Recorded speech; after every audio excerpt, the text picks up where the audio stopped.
Naughty music. Cannot have that music. Okay. Let's get some cameras on, shall we?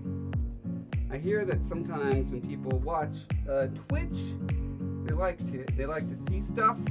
Hey, there we go. Here's stuff. Okay. Here's what we got going on, guys.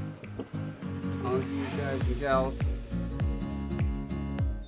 and whatnots and hoonamajigs. Here's my tablet. It's a beautiful little Microsoft tablet. When I made this frame right here, I made it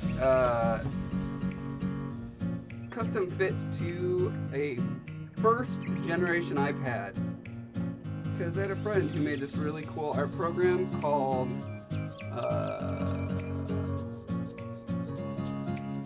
oh my god, Jim Scott, what is your art program called? That's on iOS's everywhere. Art Sketch Club. Check it out. It's a great little app. And I did a bunch of like beta testing for them and posting a bunch of pictures, helping kickstart that community. Not with a little Kickstarter, but like by literally kicking people in the community. Anyway, he was grateful, and he had an extra iPad, and he gave me an iPad, and that was cool. And so that was, when was iPad 1? 1873, I believe. Snow Crash GW2, thanks for the sub. I think I might know who you are. I've got an inkling. I may have played a game or two, and or designed a game or two with Mr. Snow Crash. Okay, so right, iPad 1, 1873, it came out. I built this box for conventions. Now the technology is such that the screen is bigger. Now I've shoved it in and out of this box a couple times. Can you guys see a little bit of, well, you can see a beautiful reflection of my garage rafters. I don't know if you can see the scratches on there. Anyway, take my word for it. There's little scratches on there. Yeah, so what I'm trying to figure out is how to maximize the view screenage so as to maximize this. Thanks for the follow, Snow Crash. Dear friend. Okay, so here's what's going on deep inside the bowels of this device. So this is real metal. Cutting through that would be awful. This is plastic that I recently put in, and I put this little felt here to keep the stuff from scratching. Ah! I kind of thought that might happen. I had a bit of a collapse back there. A little breakdown, a little psychological breakdown as well. Okay, so we're doing stuff here. Stop, everyone, stop it. I need to rip this out. I need to carve into this. So I made this kind of obsidian-looking stone texture in here, because I had a certain size frame and a certain size monitor, and the monitor was smaller than the frame. So I can get rid of the vast majority of that. I don't want to get rid of all of it because it's kind of, you know, it's a cool theme I have around here. Airdoors 94. You know, jump scares are just a big part of my MO. It's really the bread and butter of my channel, so get used to it. This is like the Five Nights at Freddy's of Twitch.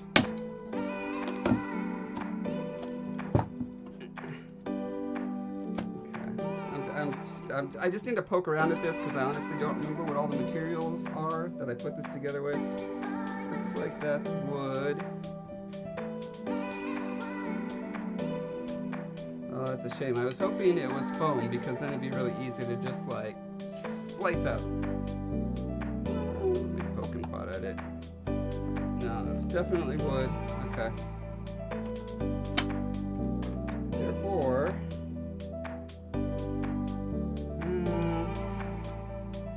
alright, that's just going to require heavy sawing. So I should do that another time. Fortunately, I have 18 other projects to work on.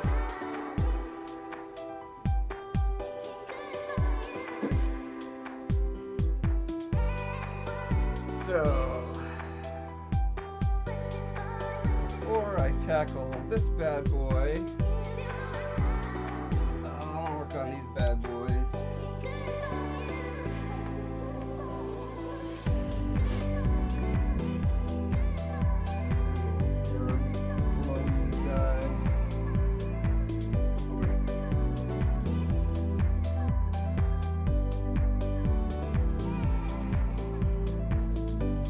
By the way, this little thing that I got playing here, it's like a, what is just a star right now? It's like a super condensed version of 4.5 years building the Colossus from Shadow of the Colossus.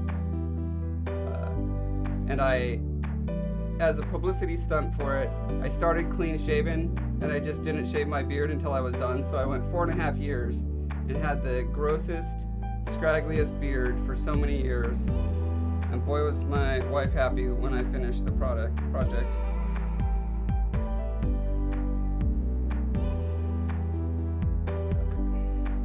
I'm gonna put this somewhere where it's less likely to get paint and other garbage all over it.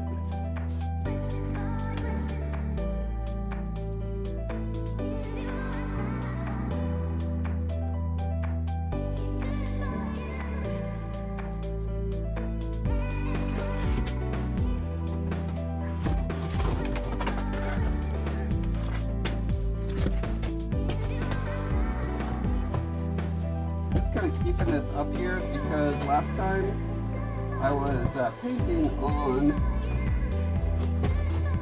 the base for the Colossus, I just forgot that I should also be doing the same treatment on those other pieces as well. And so if they're up there, I shan't forget.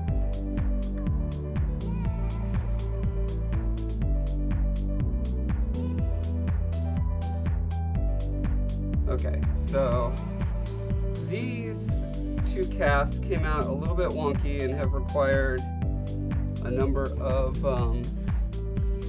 passes of sanding and filling and priming, sanding and filling and priming,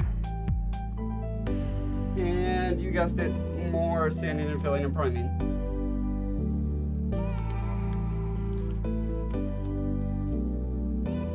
Out of my medium-sized gloves, and now I have these big loosey-goosey gloves. Hopefully that doesn't slow me down.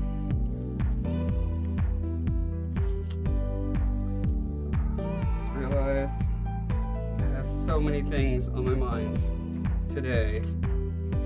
I forgot to do my little promo on the social medias.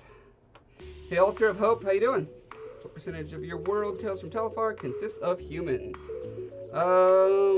Humans are I'd say the majority sentient species.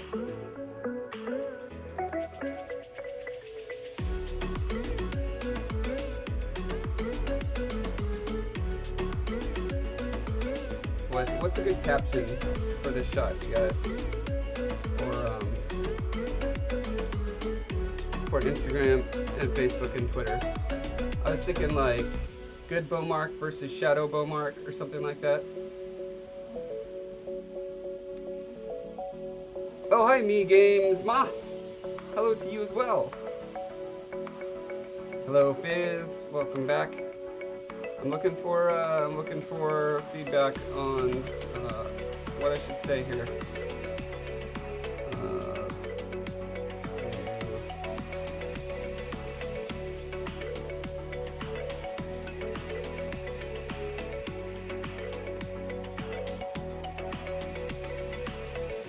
Light versus dark, good versus evil,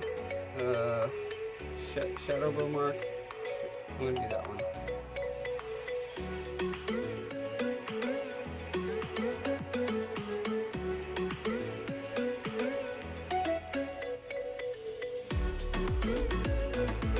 It's a bit loud compared to the other. Oh, thanks. I think I forgot to turn it down. Yes.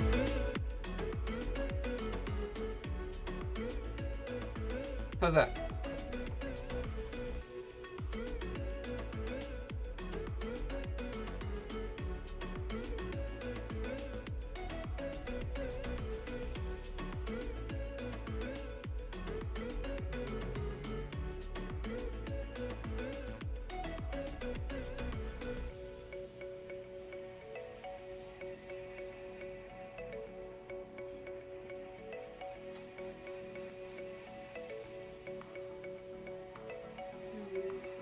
Sorry guys,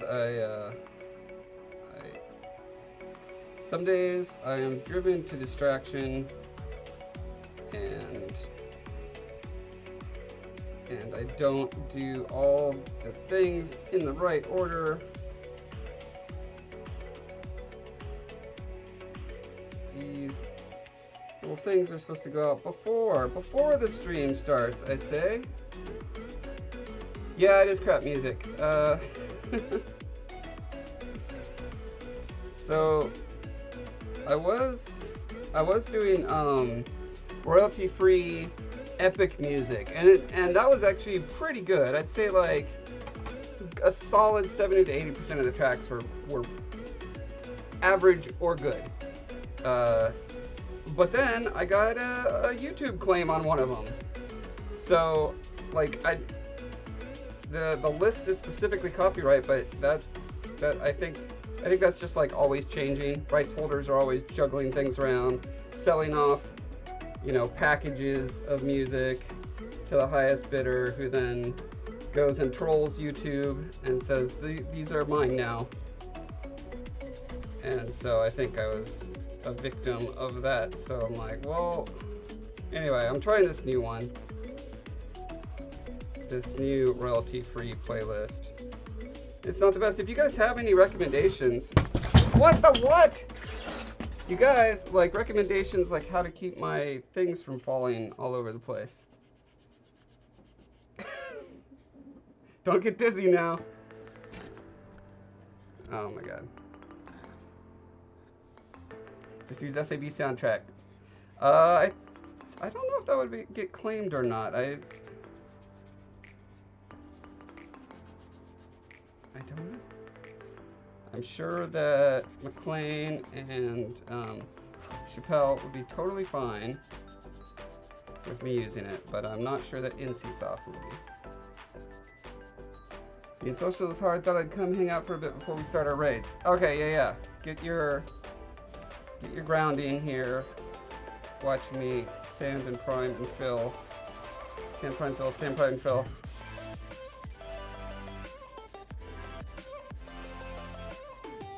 Yeah, YouTube is just such a crap platform. Like, can't someone come and make a better YouTube yet, please?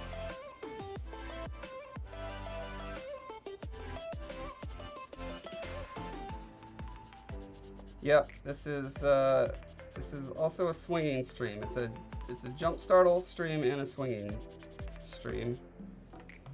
There's probably a market for that. That's right, jump scare count is up to 2 now. Ferris Nyan Nyan, thanks for the subscription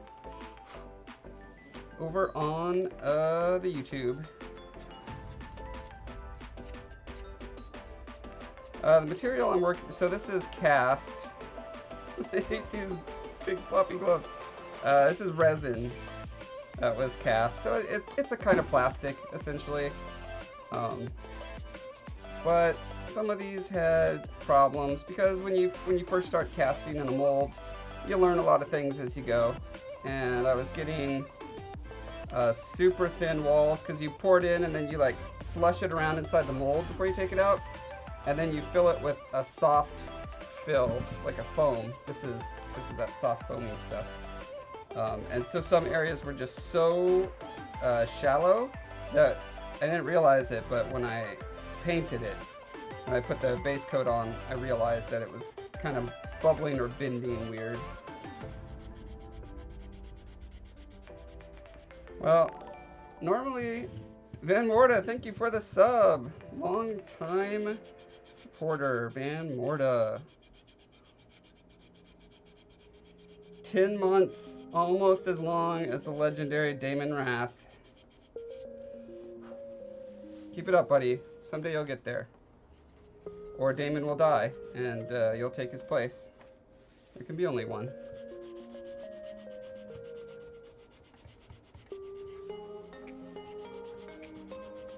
So one thing I'm thinking is I'm gonna take one of these that is my least favorite and take it down to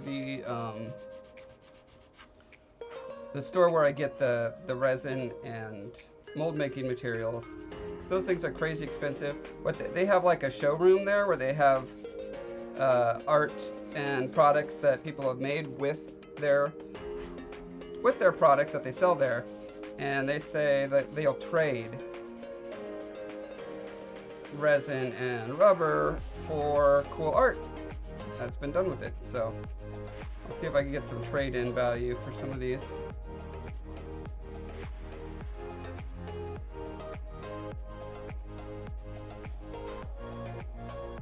You think you were first, Van Morta? Ultra Pope says, how do you keep resin from degrading if you want to keep it outside in your garden? Dragons in my garden. There's like a million different kinds of resins, and there are definitely outside resins that are more tailored to chemically handle the outdoors. The Smooth On website, smoothon.com, they've got a ton of good info on all that. They have lots of how-to tutorials on using their products for a million different things. Everything from like theme parks to aquariums to outdoor stuff, historical reproduction, just there's a million things you can do with their stuff. Oh, it just popped up to share just now, even though you subbed earlier. That's weird. I wonder why it waited.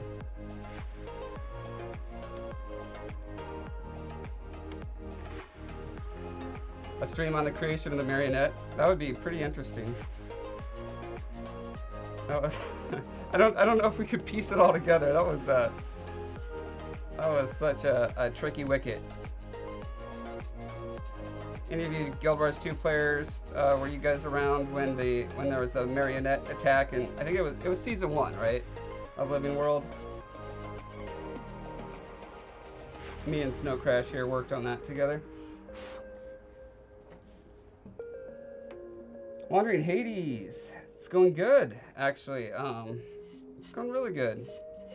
All things considered, I still did not get much sleep.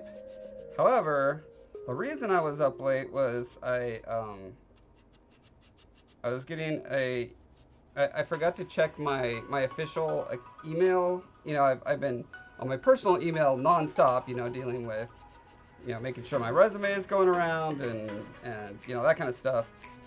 But I forgot to check the one set up for my Breath of Life dev, and I have another one, Breath of Life Art, because that was my old studio name until my friend Byron pointed out that if you say it out loud, it sounds like Breath of Life Fart Studio. Breath of Life Art Studio.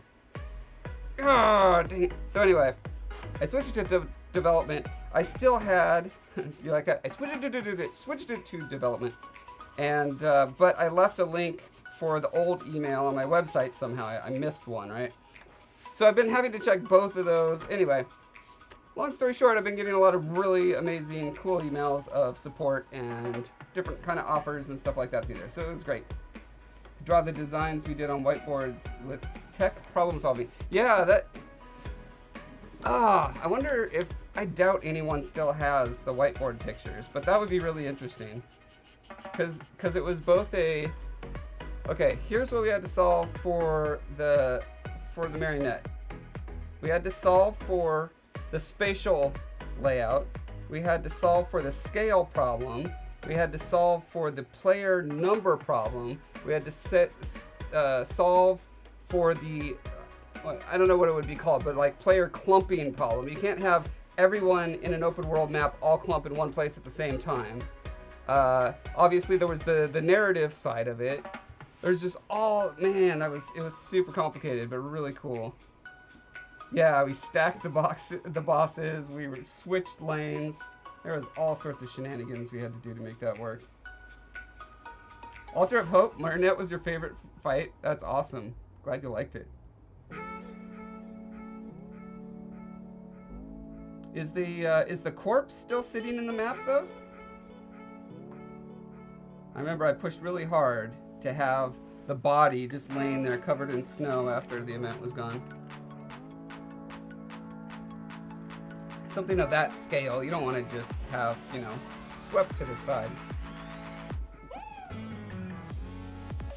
The GameSpot says, oh yes, Marionette was cool to play. I remember it as one of the first occasions where orange boss AoE circles were introduced. Yeah! Very helpful, those.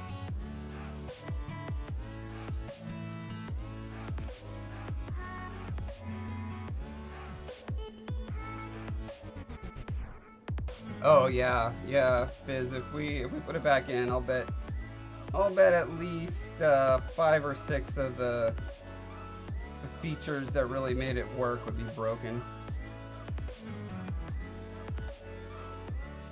Yeah, now that there's gliding and mounts and all that stuff. Snowcash says the final balance was agreed the day before launch, and Lisa said she was sure it was right. Well, Lisa is absolutely incredible at what she does. I believed her. And the frustration with the other lanes failed. Yep, gotta pull your weight, you guys. Yeah, we never did change the balance on it, did we? It's one of those things where there's obviously going to be a bunch of randomness just depending on who happens to be in the map at the time, right? Like if there's like a really good organized guild, it's going to be like a breeze, and if it's just all pugs, it's going to be really difficult.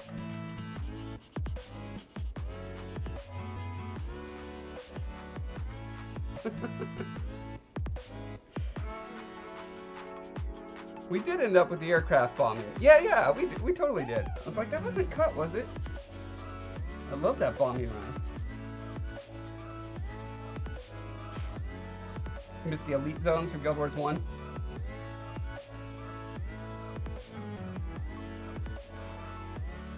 The yellow phase text, and also coming in pretty late were the like overly emphasized lane, like UI plastered over the world, just giant arrows. Hey, go this way.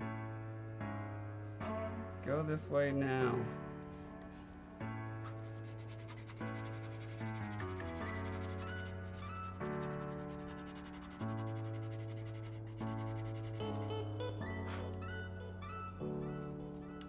What's happening in World v World tomorrow? I hadn't heard.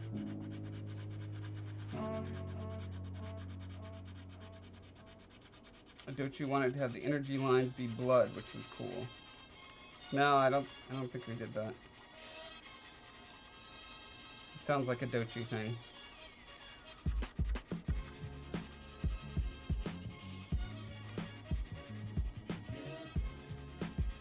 Oh, Warclaw release, okay.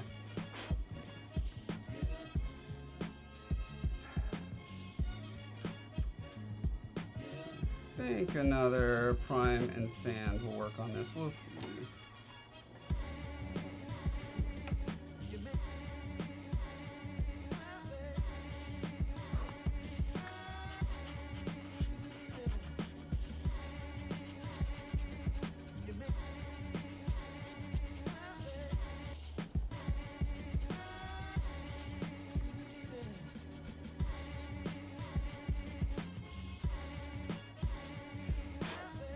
I'm fixing, so there was a big bubble that I had to like remove a part of his face and do facial reconstruction. So I'm basically Michael Jacksoning him, but keeping the nose intact. Well, a little bit of sanding on the nose, mostly keeping the nose intact.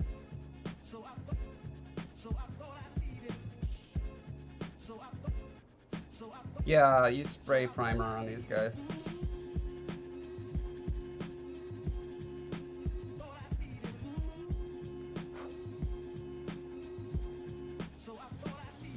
I've got this other one that I painted at the fair.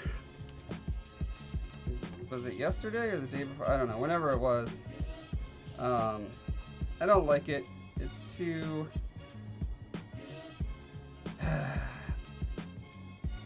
it's too something.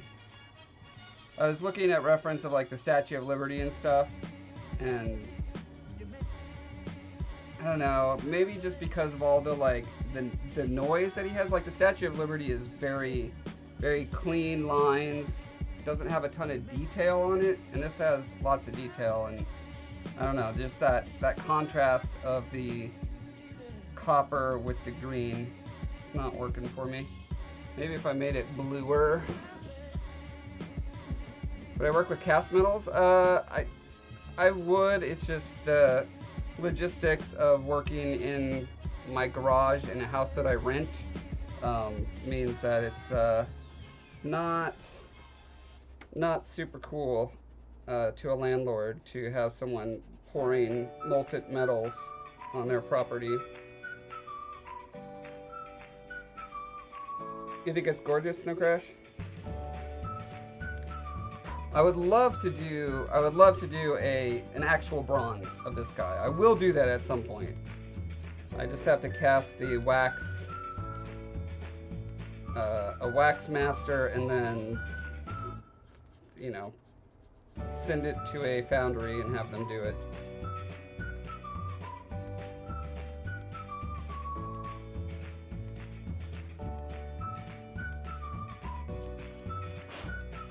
Back in the day, Snow Crash, were you design director of the studio? Is that what you were?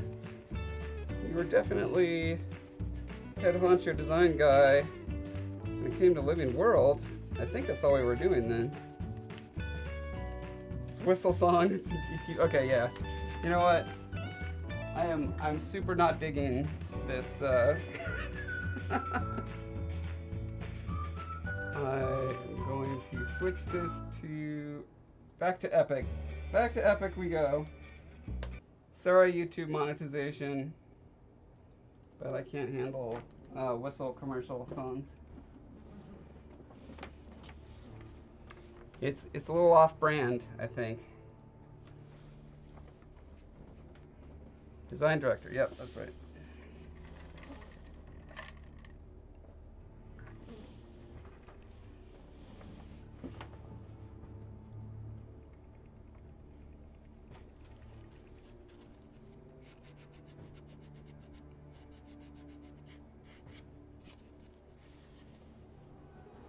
I feel like what I need to do, I need to actually just build up. So here's the basic problem with filling, with this stuff in particular, is that it's very hard material and the resin is slightly less hard.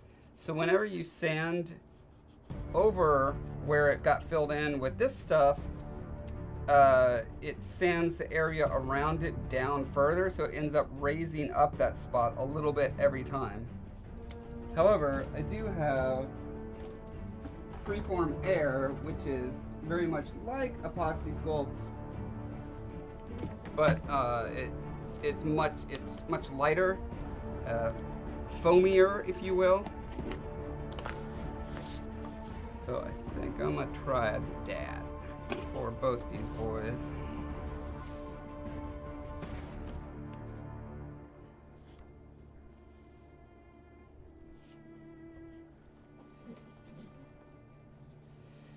It says you can just say screw it and use your own music. Yeah, I did that a week or so ago, and actually had like not having a stream be monetized on YouTube, not a big deal. Those aren't my primary, you know, videos of interest to most people on YouTube, but it was actually blocked. It was like, no, this track is, the owners say, can never be on a YouTube video for whatever reason. So, it was That I'm not cool with.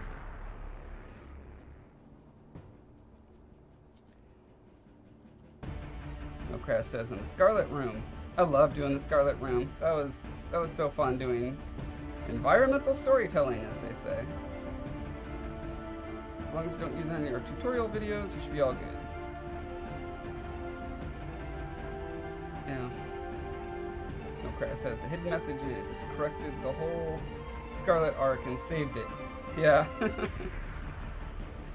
It was kind of going off the rails. We did what we could to resuscitate it. Quodidius, Quo.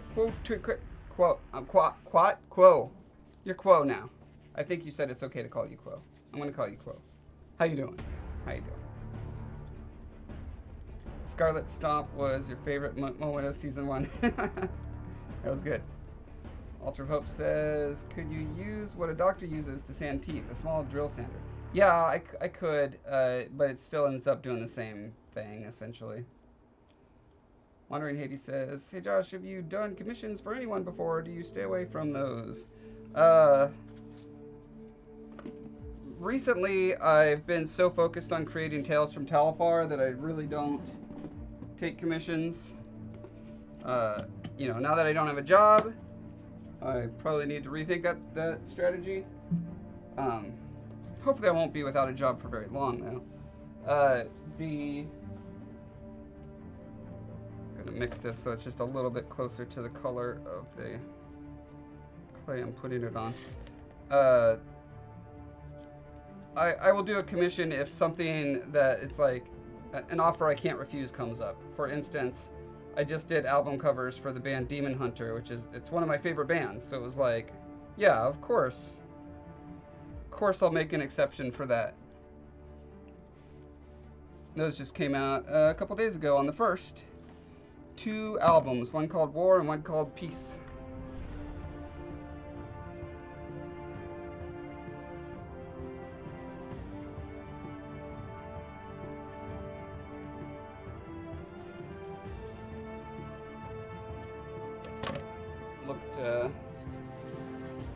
This is the ZBrush model I made for him. I mean, that's part of it. Obviously, you can't see the whole thing, but you get the general idea.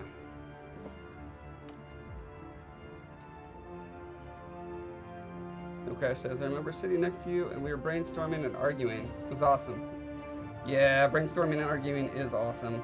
I mean, when you're doing it with people you love and respect, it is. That's what was great about the vast majority of my time at ArenaNet. We would argue a lot, but it was always within the context of love and respect.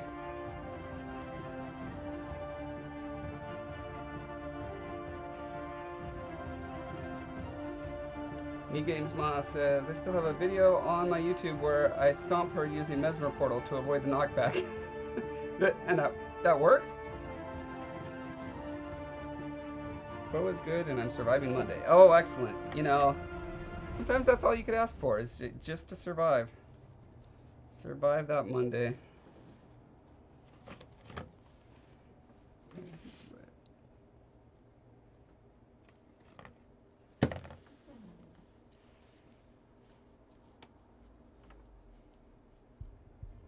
Yeah, Fizz, I do stream ZBrush quite a bit. I just haven't in the past several weeks because I've been prepping for trade shows, which are, you know, physical things.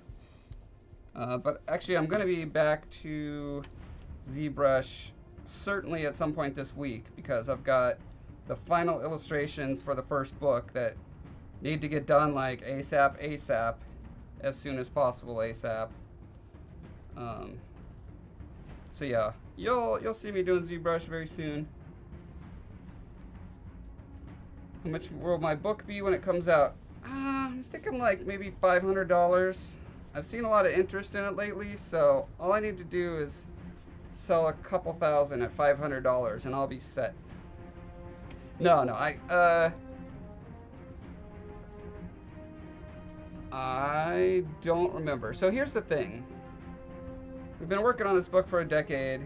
And the whole time, kind of in the background, we're looking at like what are the best practices for self-publishing? What should books prices be set at?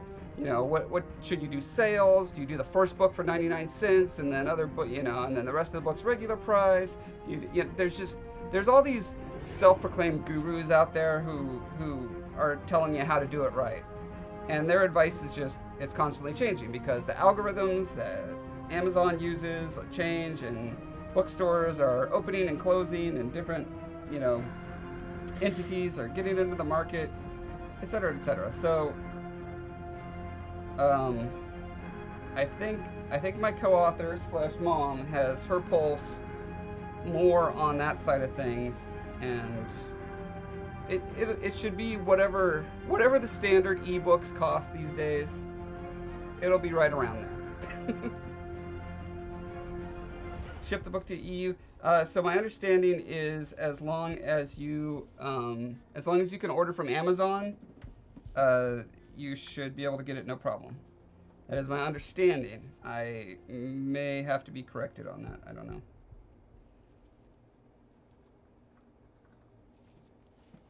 Sell loot boxes that unlock random amount of pages. Yeah, I like that. I was thinking you could buy the premium version that has all the spelling errors corrected. That might be a good way to do it. And there's so many illustrations, right? It could be you could unlock illustrations. It'd be like you'd get like a blurry preview of the illustration until you put a quarter in the slot in the side of your Kindle, and then it loads.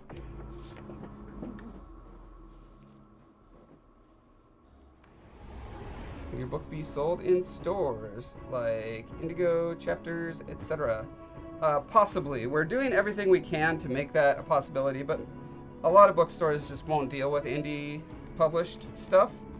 And I mean, you know, for good reason. There's a lot of garbage out there because there's no quality controls for indie stuff. Like, as an indie published author, I just happen to be a perfectionist, so I've gone through every hoop imaginable to make sure the quality is as high as possible.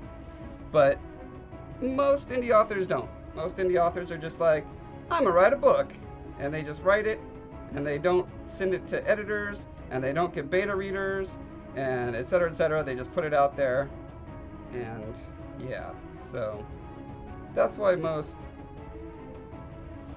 brick and mortar stores aren't very interested in indie published stuff. But hopefully we can get in some. Free to read with microtransactions, exactly. Ko says, oh, so fancy hardback with foils and a bust of Bowmark. Yes, I do plan to do a hardback of the trilogy once it's all out and we have a better idea of our market and that kind of stuff.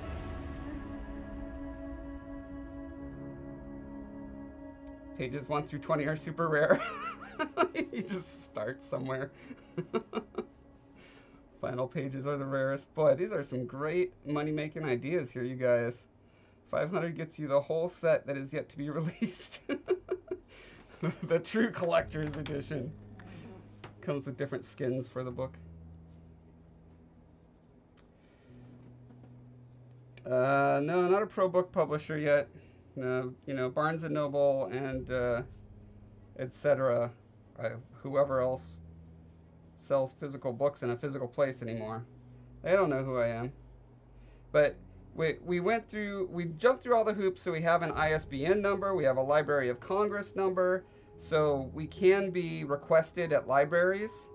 You know, you can go to your local library and give them the name of the book and the ISBN number, and you know, it's up to them to decide whether it's worth them ordering it, but it's totally going to be a thing you can do. Okay, so after this dries, when I sand that down, it should sand down smoothly, is my hope. I am so full of hopes. Living World Cyberpunk book. Yeah, that would make sense, right? Where you could actually download different chapters and like side missions and stuff like that. Why not? Honoring Haiti says, ah, I see. Can't wait for it to come out. I'll definitely be getting a copy. Thank you so much. I really feel like people are going to like it. I've worked so hard on it. $5 for each chapter DLC. A season's pass for $20. Mm-hmm. Snow Crash says, all we need to do is make the book for free and have a donation button. Twitch can have donate, and we can. That's interesting. I wonder... That seems like a pretty obvious platform that I'm kind of shocked it doesn't exist.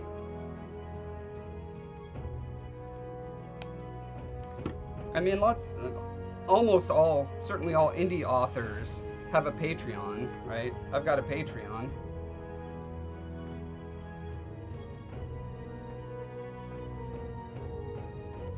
Now I'm mixing black pigment into this so I can also use it on Shadow Bowmark here.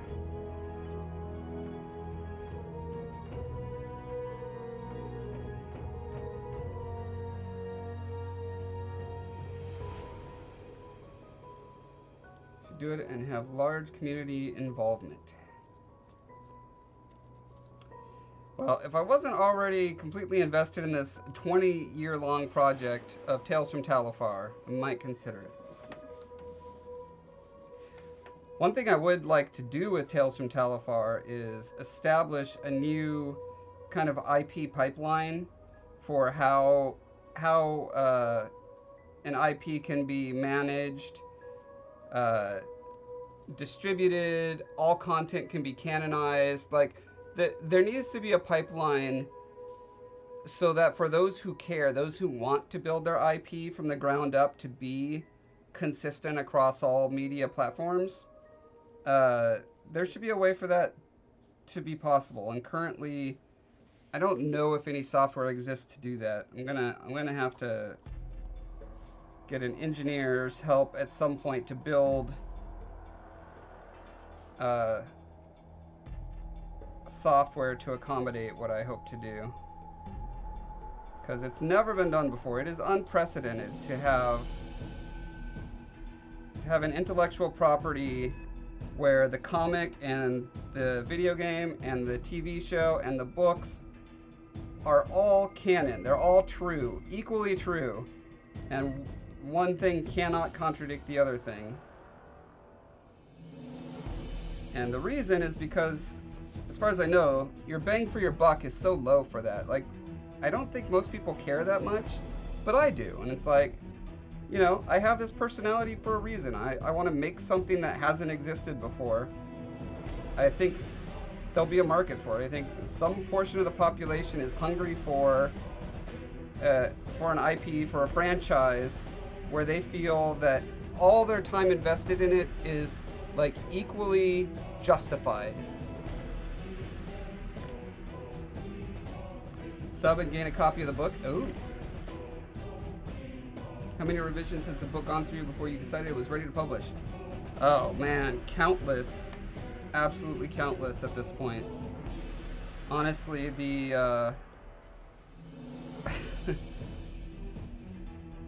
I mean, it's not like, you know, it stayed at one point and then we did a pass and then we were like, okay, we're at version, you know, 0.2 or whatever. It's just been constantly getting feedbacks, upgrades, corrections. Every time I get feedback from beta readers, most of the time I get feedback from beta readers, it's really good, and it's something that I end up changing something here or there. So it's been an awesome community effort. Pulix says, hey Josh, what were the World 3 and 4 upgrades of Moto's Breath Finger going to be called? Oh boy, what were they? Let's see. It was the Finger, Moto's Breath, and Moto's Fist, maybe?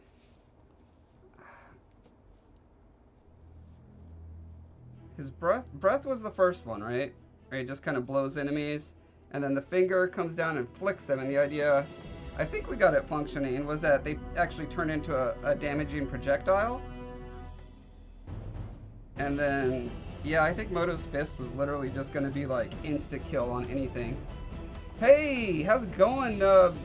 Wow, so many flaming cheeses are suddenly all up in here. Hey, Rin! How's it going? Thanks for stopping by. Rocco Bond, thank you for the follow. I'm making a shadow Bowmark right now. Today, in comparison to the past week, has been fantastic, actually. I've had really stimulating conversations with friends, talked about really cool ideas. I got some amazing offers from people in the Guild Wars community for helping out with the getting the book known about and out there. I'm done with Nerd Fair, so I got my first convention under my belt. That was nice. Hi 76, how you doing? Live Synthesizer, what's up? Yeah, Nerd Fair it's very small, very low key, which is great. I did not sell anything, which is fine. Did I ever show you, Rin, my, I'm sure you saw it on social media, but this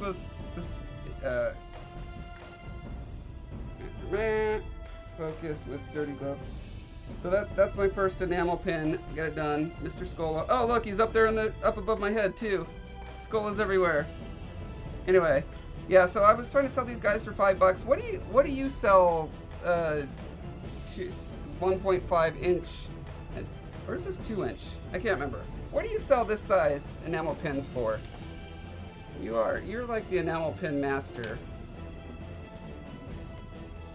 They are not cheap to make, my goodness.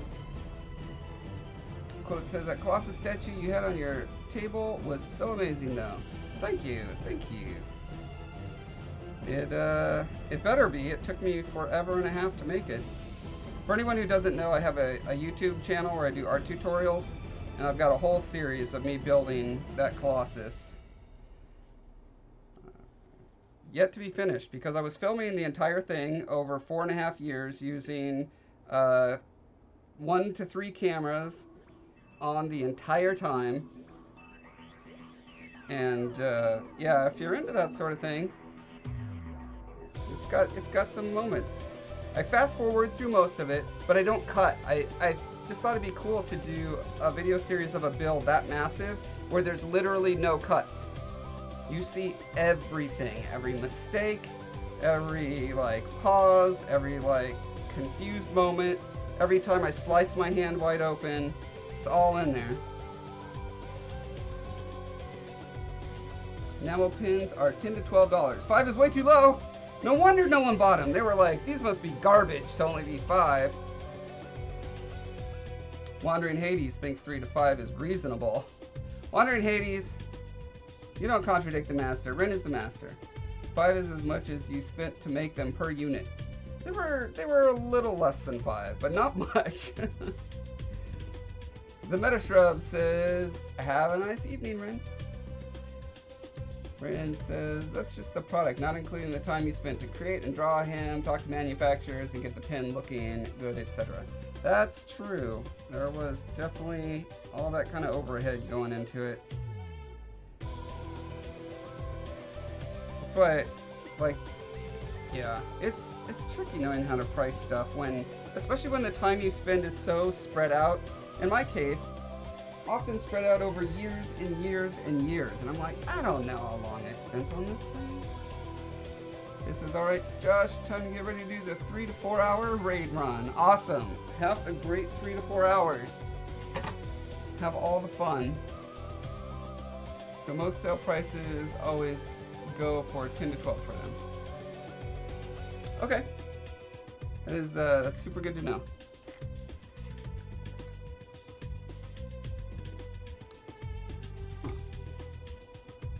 Weird little bit of garbage that got on there. Okay.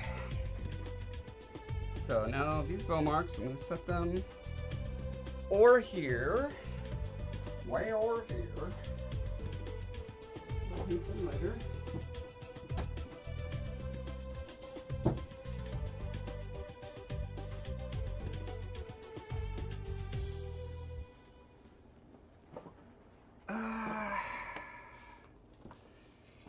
Okay. I really want to figure out bronze. I think I'm gonna give it a shot on this guy. So where's my other guys? Let me show you my other guys.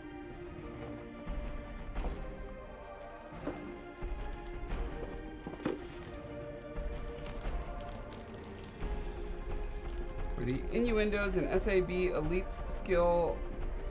skills names intended. I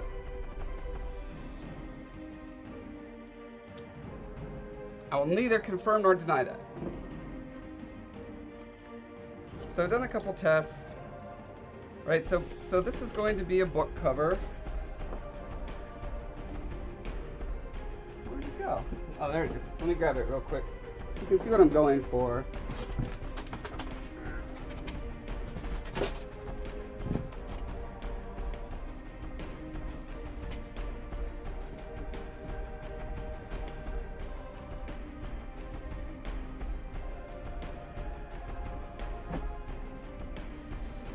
Ren says, yeah, I know that's hard. Usually it's easier to say double the amount of the unit price and round up. That's about normal.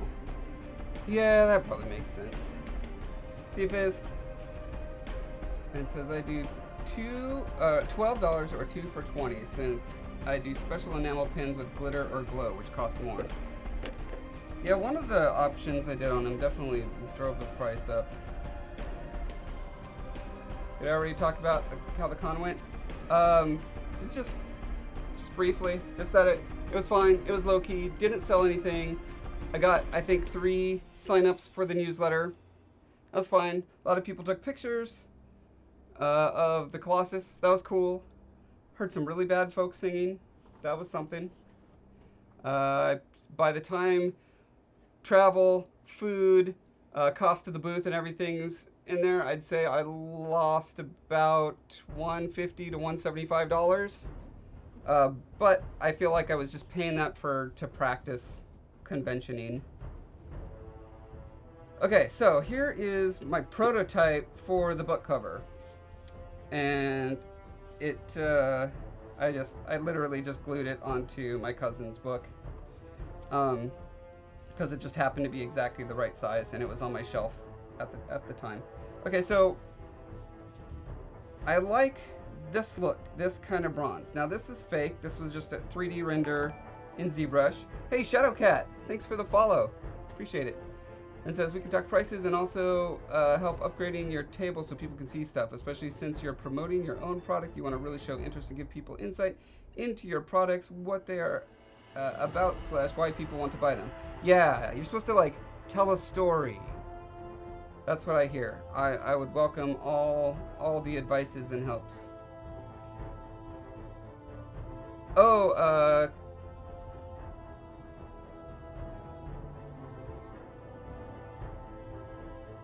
sorry, my brain just froze. I'm gonna reset my brain real quick.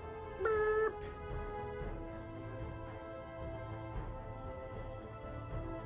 Yeah, I paid for the experience. I just wanted to get the logistics under my belt, so I wasn't a logistics virgin when I go to the one that I really care about at the end of April.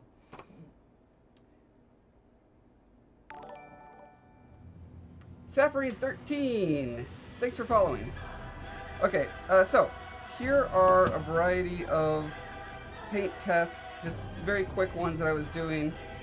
And so the things that these guys have going on that you see in a lot of real bronze statues is that kind of white-green patina that happens often in the cracks of things. And they also are often very dark, like this dark on the surfaces that get touched. And so I was kind of playing around with the different values to see what I liked. I definitely don't want this amount of darkness on the cover. Like this is a pretty close to like a 40-50% tone, I'd say, right? If it goes darker than that, I'm afraid I just won't like it, okay? I just won't like it. So I think what I'm going to try to do is simulate something like this. It's tricky because this paint gets like super shiny, which This is shiny, but it's got lots of dark in it, so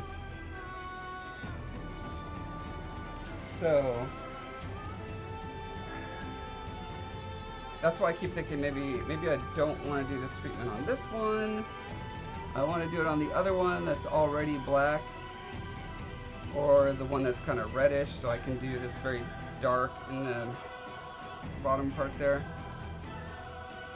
All I know is I'm not happy with this one and I want to do something different with it. And I don't know what yet. Let me look up some reference real quick and see if I can take it in some direction that's interesting. Setting up squad for raids. Alright, Altar of Hope. Have some good raid squads. Raiding with squads. Squaddy raids.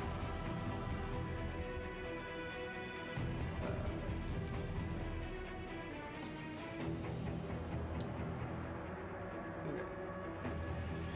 Patinaed bronze. There's a really great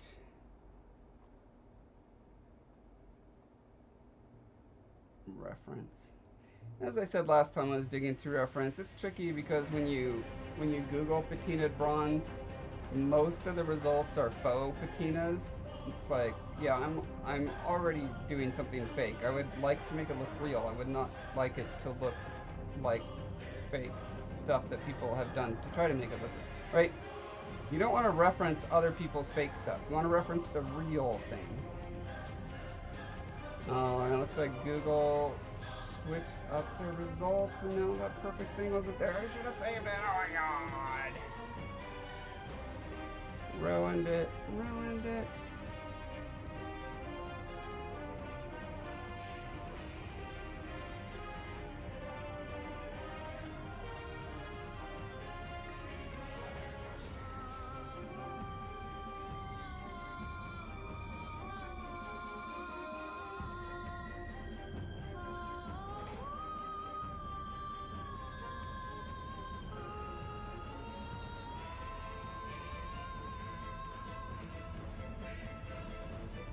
Sorry guys, this is not compelling right now, but here at least is a real thing. Okay, here's my thing. My thing is, ever since I got rid of my second monitor, I can't make OBS actually look at the screen, so I'm just gonna point my stupid camera at the screen for you. So anyway, this right here is a direction I was kind of trying to go with it, but this is like dark in the cracks and like a lot of green on the surface, which I'm not super crazy about. I don't want it to be primarily green, but it looks like no matter what I do, that's just, oh man, this is probably fake. That's definitely real. Also definitely green. So maybe my problem is that I don't actually want it to be... okay. Instead of patina bronze, let's just put bronze statue. Oh, I can't even set you down. Man, my rig setup is so pro.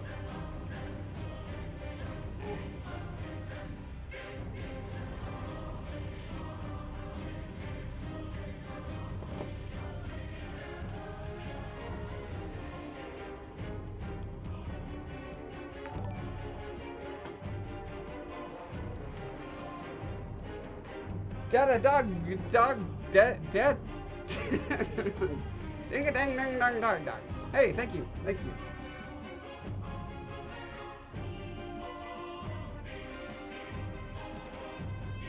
Yeah, there's definitely cool stuff on there.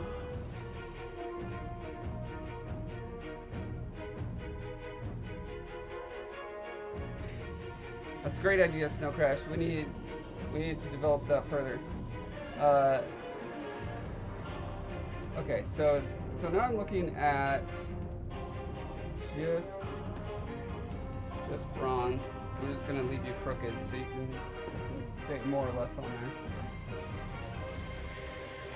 so again, bronze tends to be, look how dark that is. It's just terribly, terribly dark. There is lighter bronze available. Again, have to be careful to find the actual bronze statues.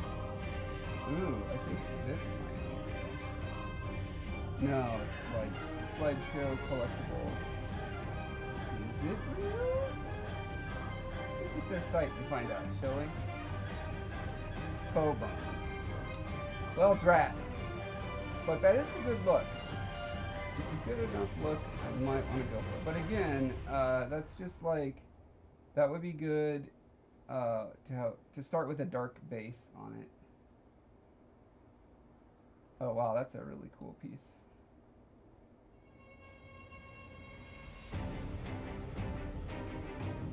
Again, really cool looking, but also really green. Maybe I just need to learn to love the green. I don't know, it's like...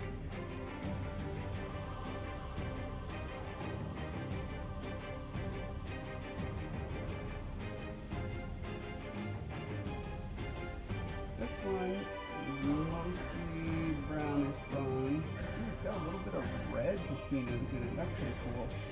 And subtle greens. See, that's what I like. And the greens are still in the kind of cracks, you know, around where water collects, which is super cool. Yeah, I'm gonna see if I can pull that off. So that's less reflective and more like polished shine.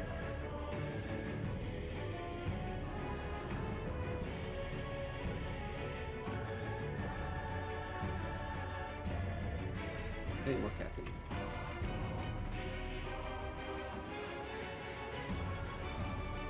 Yeah, ancient artifacts. So I did this piece, just decided to see what's it like if you go full force on the like corroded antique that you would pull out of a shipwreck at the bottom of the Mediterranean Sea, right?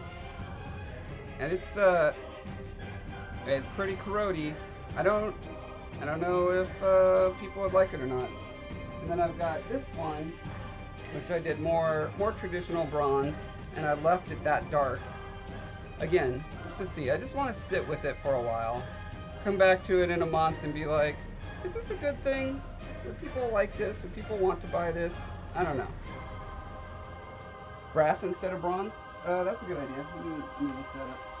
And then I did this other one, kind of pewter silver style. Either antique silver or pewter. They're pretty much indistinguishable as far as I can tell from the reference I've looked at.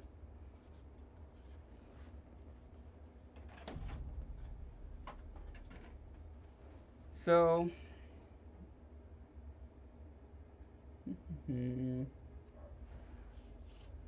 so if I was going to go with this other thing, another butcher to your name? Oh, I butchered your name appropriately. Hey, Dumont! Dada Dog Dog, right? Is that right? Dada Dog Dog? Quo says, that's a cool look, but you'd lose that lovely contrast between the bronze and your blue-green background in the cover. Yeah, what works really well about this cover is that it pops, right? That blue is just nice and rich, and then like the bronze is also rich, but on the orange side of the spectrum. So I think that looks great, and I definitely want to keep something like that. But I think I'm gonna do this on the other piece I have. I'm just trying to think. I'm still in the experimental phase, which is way too late. I should be way past the experimental phase at this point. But alas, I am not. Yeah, cover's got to pop on the thumbnail. Absolutely.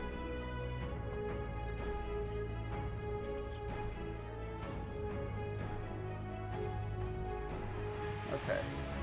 So if I leave the green in the cracks and just do a more... Let's see, what kind of brown? That's like almost a... It's almost...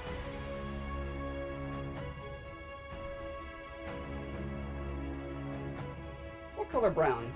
would you define that as? It's definitely on the kind of warm orangey side. I mean, if it wasn't so shiny, you could easily mistake that for wood, right?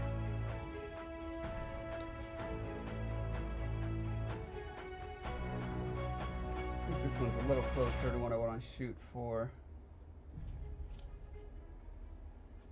Yeah, I'm thinking maybe if I mixed like a tiny bit of metal paint in with just a basic brown, might get what I'm looking for.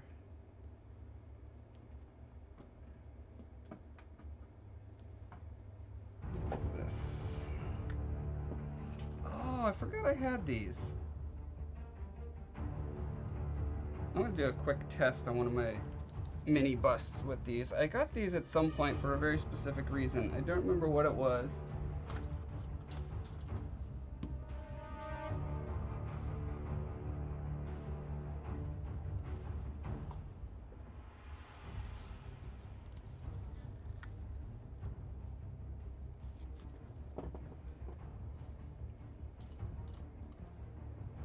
But this is like one of those weird kind of spectrum-y paints where at different angles kind of glows weird. I think I was getting these for like insect shells or something at some point.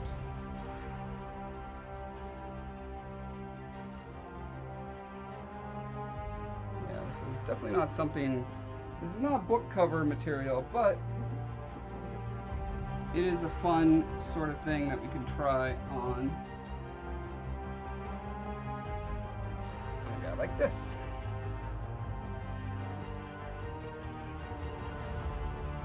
Hey Damon, how you doing?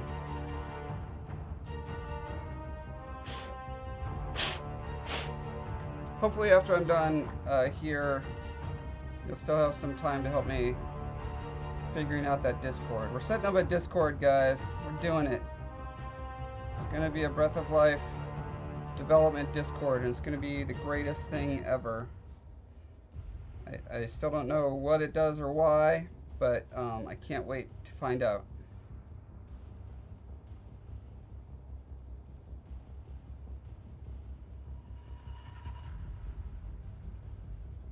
Capri says, Josh, have you ever seen the copper glaze on Raku pottery firing? I believe so. It sounds familiar. Yeah, they do pretty cool things with glazes.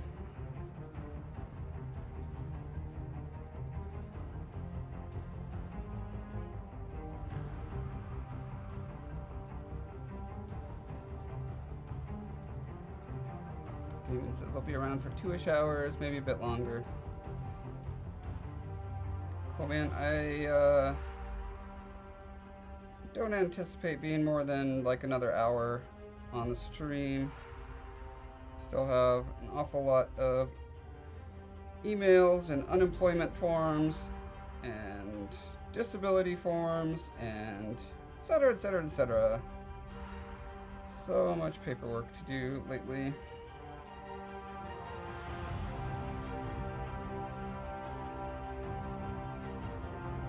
Do it literally any time during the day. Cool. Quote, good night and good luck. Thank you, thank you.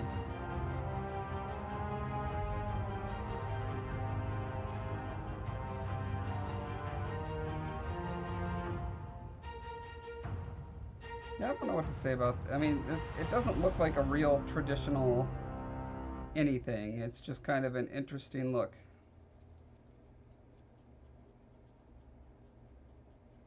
So why not? I mean, I made a handful of them. I might as well have a handful of options. If people won't think it's cool and want to buy it,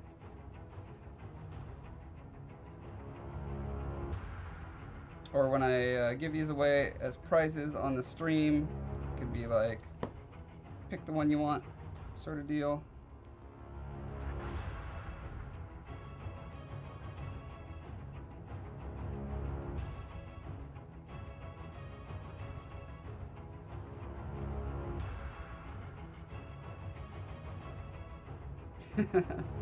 Yes, it has been a non-stop party here. It's great. The Heather's disability form was like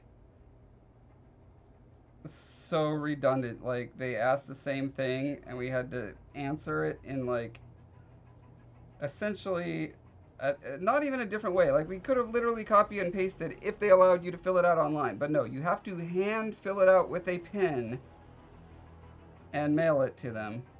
You know, just all the hoops possible to get you to give up. And then I had a form for me as the spouse to basically verify all the stuff that was on there, and it was almost the identical form, so I had to do the same thing again.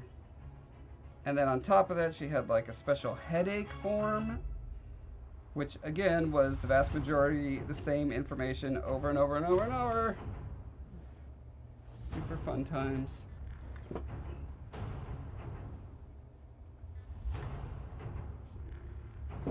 Okay, this was not the solution I was hoping it would be. I was trying to find a good brown. Huh. I wonder if this burnt umber might do the trick. Mixed with a little something something.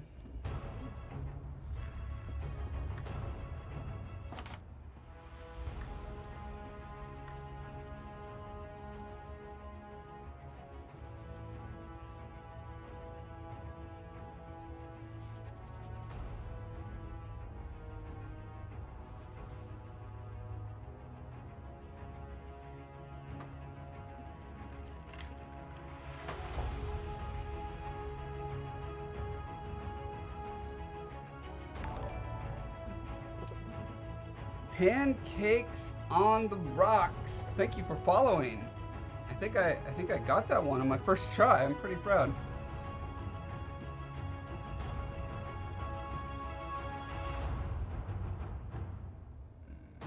Maybe I'll do a test on this guy because I just don't want him that dark. As realistic as that may be, just don't want it. Don't like it.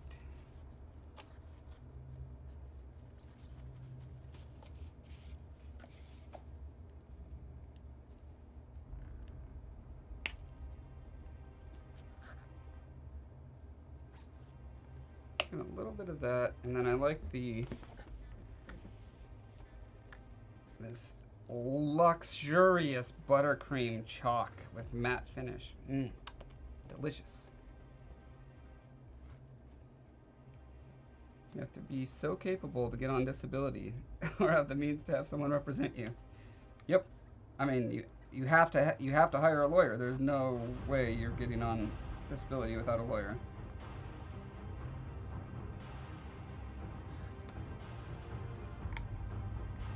And it's just the breaks here in the States.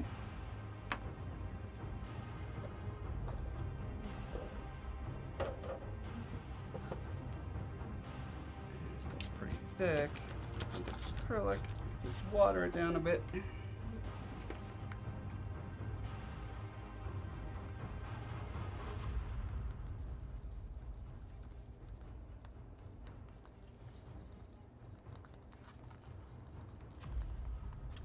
Yeah, it's pretty much.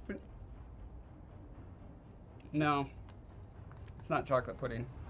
I thought maybe it would turn into it if it looked enough like it, but I guess that's not the case. Throw a little bit of this cinnamon in there as well. Boy, this is getting super delicious.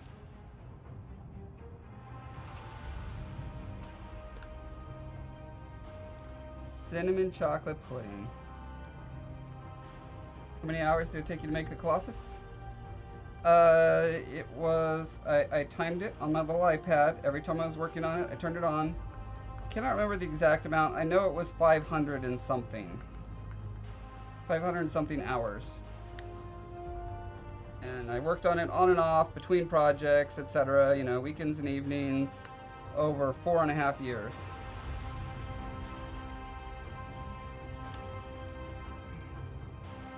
Hi Harvest, welcome.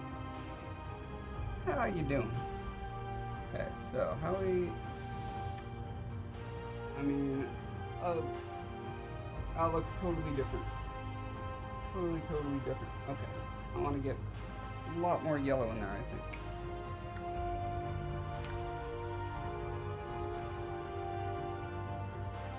Gosh, I really need to get my second monitor back out here. This is really annoying having one monitor.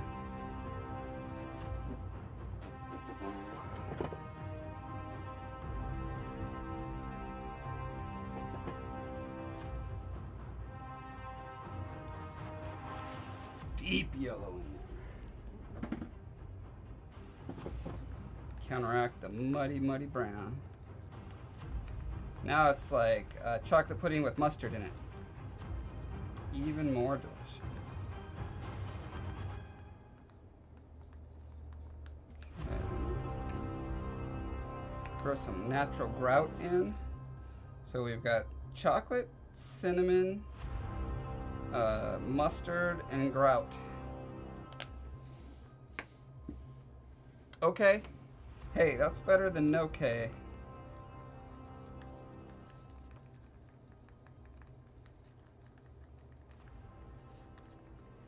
Okay, now I feel like I've got it a little too light. Share if you agree.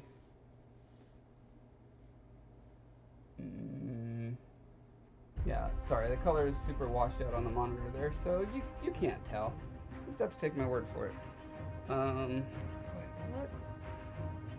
A little orange, maybe? Question mark? It needs.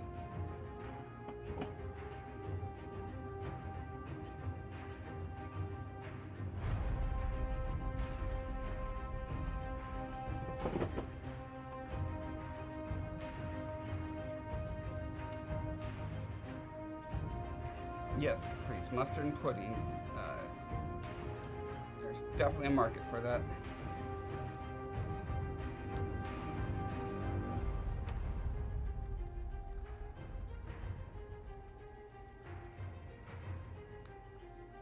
See, I'm hoping to mix enough that if I nail that color and I get it exactly where I want it, I can have enough for my my book cover model.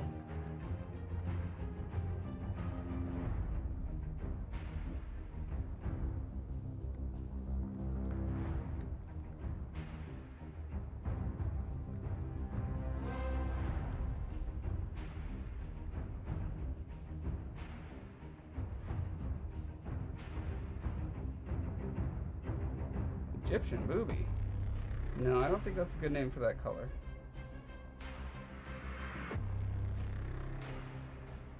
Although this is looking very similar to what I'm seeing on the screen, so I'm gonna go for it. I'm just gonna do it. Insert Shia LaBeouf meme here.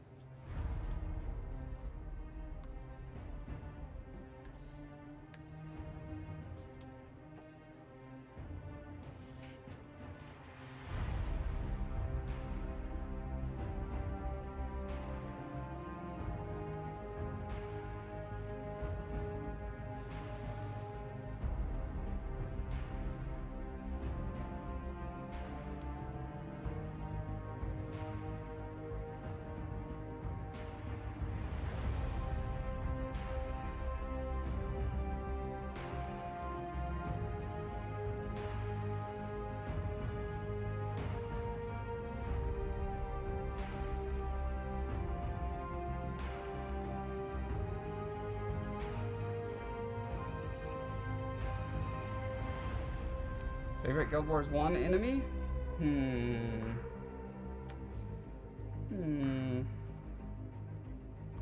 mean narratively or like mechanically?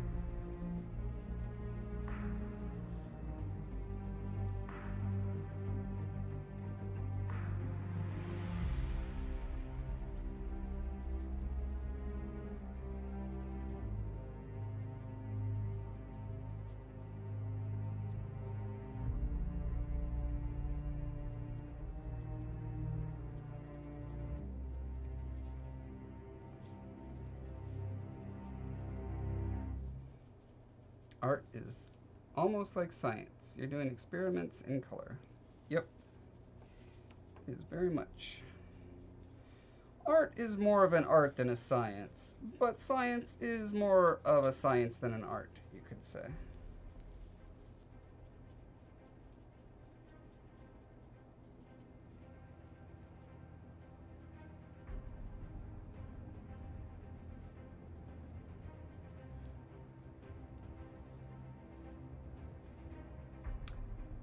Aesthetically, I think just because I'm a big necro goth guy, I've got to go with Doom. Or do you mean vanilla Guild Wars 1? Cree says, do you have sources to back up your claim that art is more of an art than a science? I will. That is in the appendices. You can download them from my white paper for an additional $5.99.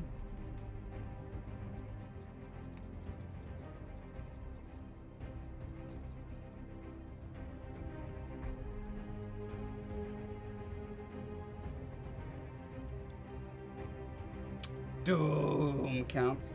Awesome. Fun fact, did you know that the male necro dance is me dancing? I don't know how well known that is out there. Out in the wilds. In Guild Wars 1. The Guild Wars 1 male necro. Bobby was looking for dances and couldn't find any good, like, thrasher, mosher thing. I was like, dude, I'm in mosh pits all the time. I'll do it for you. Remember seeing the Bone Dragon on the art box when I first bought the game. I loved those. My second is Oni because they were just totally freaky and destructive once they appeared. Yeah. Yeah, those ones are good. I feel like it might actually be on my wiki page on the Guild Wars wiki. I'm not sure. Yeah, Bobby, he videotaped me doing the dance and then like rotoscoped basically over that. I think he made the character jump a little further to the side than I was actually able to do. You can see me recreating it in the Harlem Shake, the ArenaNet Harlem Shake video from 5 years ago or whenever that was. Back when it was like 3 months too late to be clever.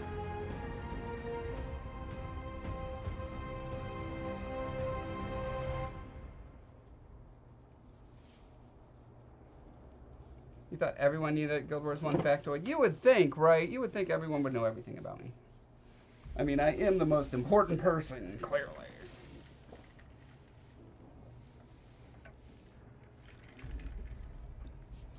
Yeah, that Bone Dragon. I do love the way it just kind of, its spine just trails off behind it as a tail. Pretty sure that was Katie Hargrove's invention.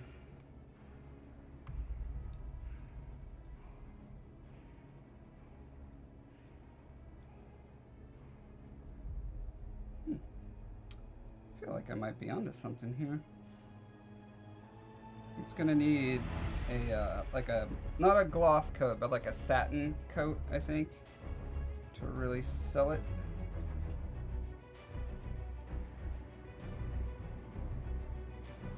But yeah, it's got just the little hints of greens here and there. It's got dark in the cracks, so it's got what's going on here, right?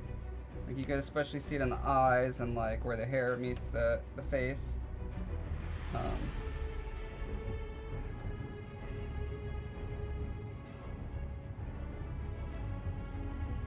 I'm looking at the shine pattern on the sculpture compared to the book. Right now it's fairly close, but the paint, I think, is still a little bit wet.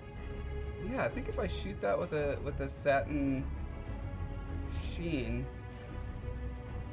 that'll be pretty close. I am shocked.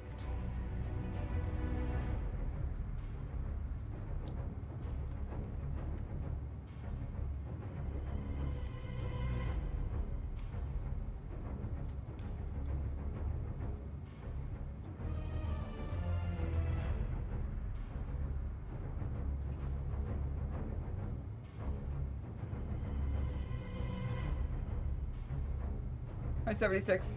Think it looks good? Excellent.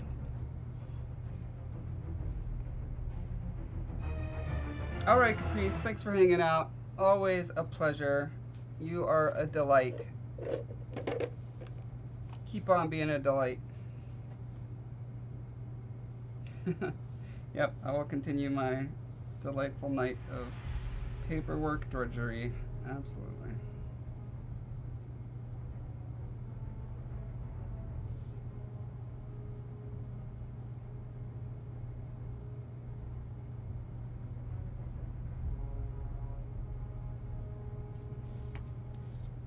What is this?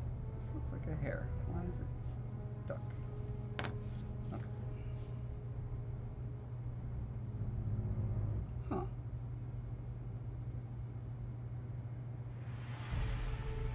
Alright, what else? So, now I'm thinking, maybe I can try that. Well, I can't really try it on this guy because he doesn't have the dark brown in the cracks. Although I suppose I could. You know what? It's worth the experiment. I'm gonna do this. I'm gonna coat him with this color, which might cause problems because this is a wax-based paint. The shiny metal is. But if it does cause like protuberances in the surface or whatever, it's cool because it's supposed to be like an old bust anyway. And then I'll go in with a wash, a dark wash, and see what that looks like as far as getting the shadows in there that I want.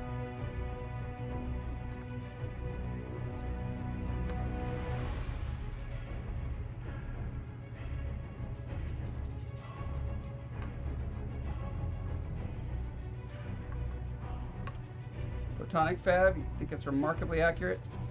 You mean as far as looking like a real patinaed statue?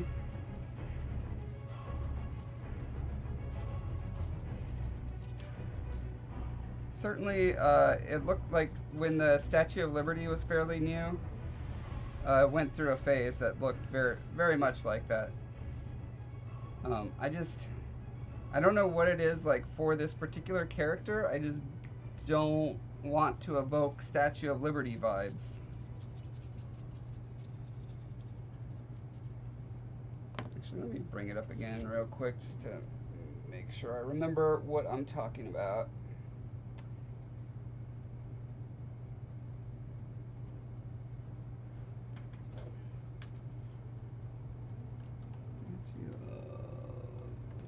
Liberty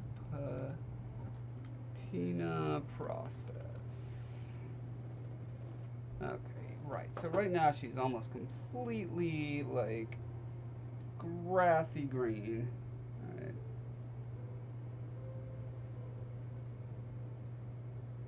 So it started out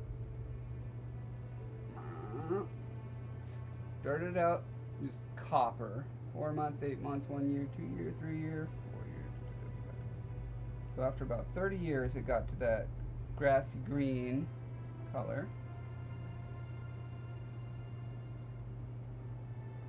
Huh. That has nothing to do with Statue of Liberty. I swear I saw a really cool picture of her face, like when it still had some of the copper sheen in it.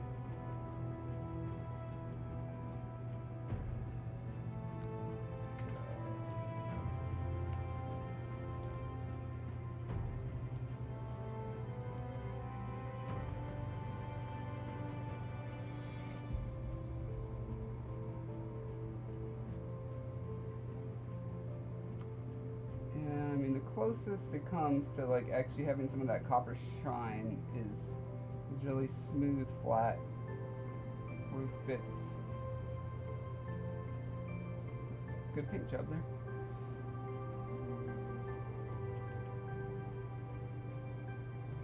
Yeah, anyway, I think that mix of the super shiny copper with the like super patinaed green doesn't actually exist, but it evokes a feeling of like it must exist. They actually paint her green now? Is that true?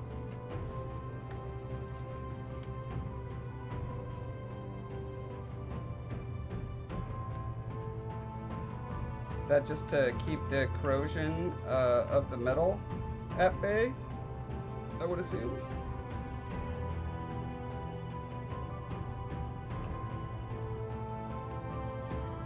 I imagine it also makes it so it's less, like, streaky.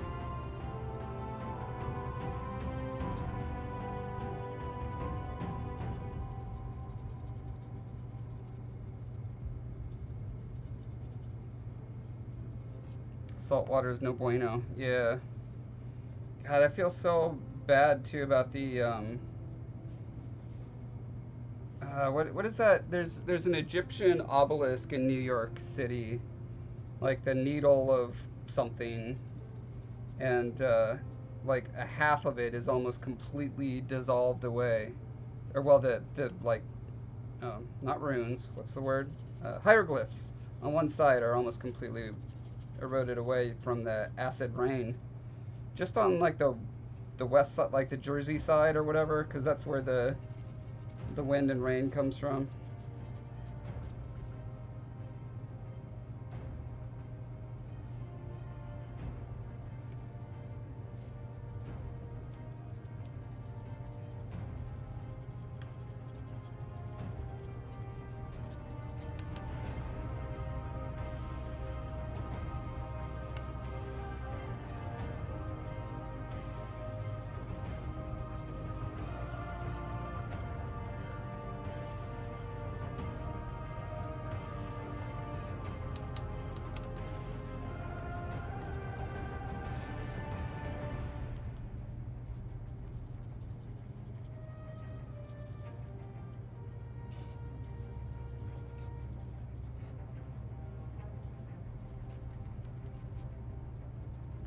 Cleopatra's Needle. That sounds right.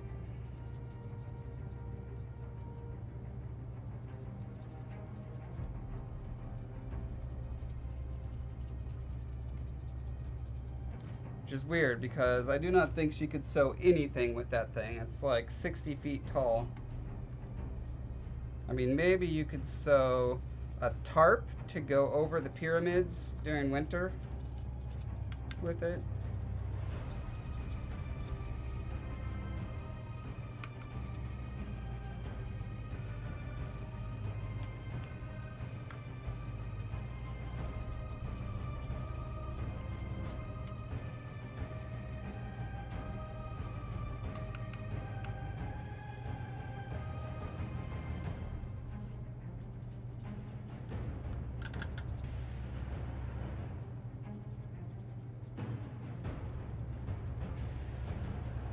Pacific Northwest commercial about blue tarp camping.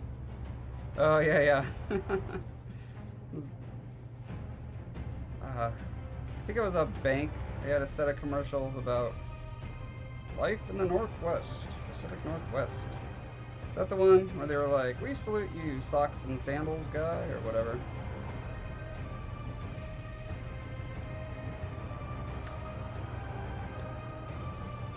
Hemco. Coincidentally, they sponsor this channel, so it works out great.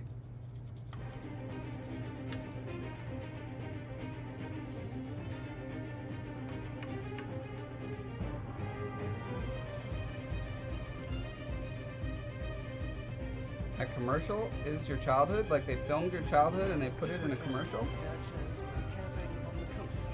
Oh, yep, I remember it well. All the kids like shivering on a log or something.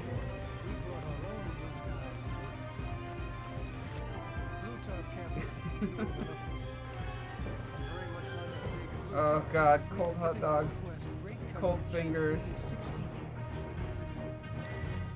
everything cold and wet. It's the worst, the worst. You're off camera, okay. I believe that you were there, though. As long as you believe that I was in that episode of Grimm. And at the elbow that's like rifling through the clothes at the clothing boutique.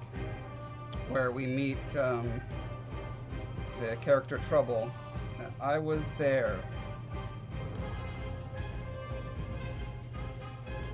Because I was.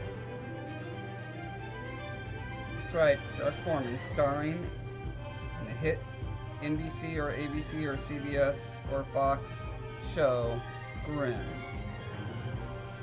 It was definitely one of those.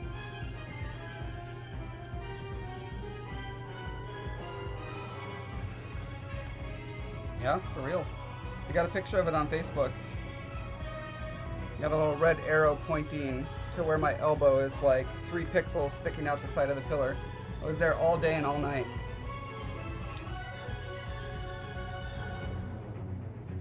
Yeah, it didn't end great, but I mean, how many shows end great, really? How many can you name? Go now. Breaking Bad. Breaking Bad ended great.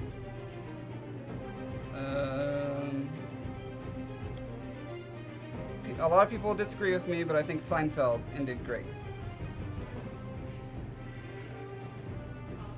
6 Feet Under. Oh, that is probably my favorite. I don't know if any show had ever done that before. I've seen shows do it since. That was... I literally cried. Literally cried. The Wire. I tried watching The Wire like a couple weeks ago. And there's just too many elements that I do not like in my stories. Ugly cry the entire ending, yeah. On The Wire or on 6 Feet Under?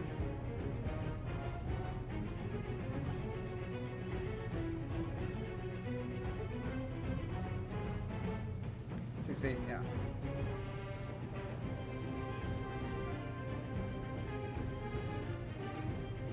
I tried to watch that with Heather a couple times, and it never took with her. I should have her give it another go. It's been a couple years since I tried to force her to watch it. I think she's ready. She wasn't ready before because she had too many options in life. Now she has so few options in life. She'll take it and she'll like it. Yeah, we never made it through the first season.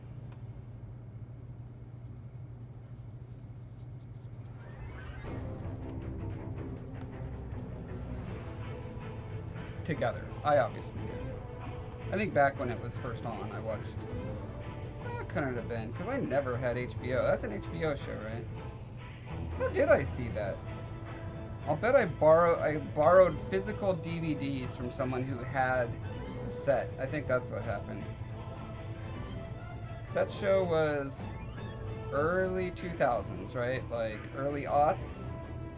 Or was it mid-aughts? Couldn't have been too mid because I met Heather in 04 and we were married in 05. Missed the show Dead Like Me. What is that one about? I've heard of it. Hey, KuroDB, just stopping by to say thanks for providing me endless entertainment with your JPs. I hope there's some other talented individuals left who can continue bringing such JPs as yours, even though I know there are others in the community who highly dislike tough or challenging content. Oh yeah, there are plenty of very talented, design-minded environment artists still remaining. Do not give up hope for more awesome jumping puzzle content. He even says the ending of Scrubs, when he walks down the hall, when the girl is a Reaper. Huh. Honorary Hades says a girl got hit by a toilet seat from a plane and becomes a Grim Reaper. All Brian Fuller shows are great. Pushing Daisies was great too. Oh, I love Pushing Daisies. That's such a crime. That was canceled. Such great style. I don't know the name of that guy. Brian Fuller. So, okay, so what has Brian Fuller done? KuroDB, hey, thanks for the follow. And also, thanks for the kind words.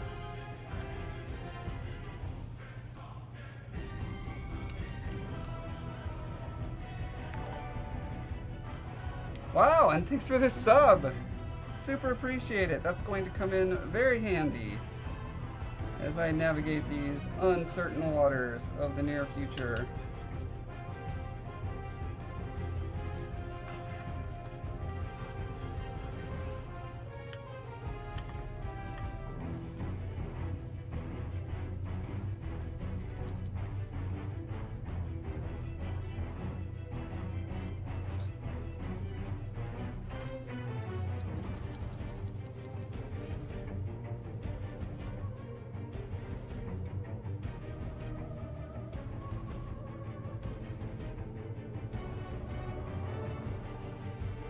Wishing Daisies, Dead Like Me, Wonder Falls, Heroes, Hannibal, and a bunch of Star Trek episodes. Huh. I have not seen most of those things. Oh, not Wonder Falls, Heroes. Wonder Falls, comma, Heroes. I did quite enjoy parts of Heroes. Did it go off the deep end in Season 3? Is that what I'm remembering?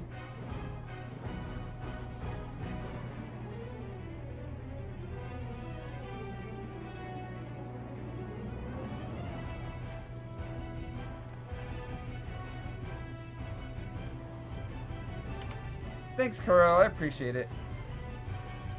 I'm still very nervous. I don't have imposter syndrome when it comes to knowing particular things that I think that I'm very good at. I have fears that, like, the industry more and more needs everyone to be incredibly technically astute, like really good with technical art or technical design. And I'm not good with those things. I'm fine at talking to people about them and understanding the essence of what the people are doing, so I'm really good at, like, directing a project in that sense. But man, make me construct a shader network or, you know, script a bunch of booleans, and I'm toast. Toast! And that seems to be what most of the senior level positions in most of the industry is looking for level designers and such. So that's my big insecurity right now.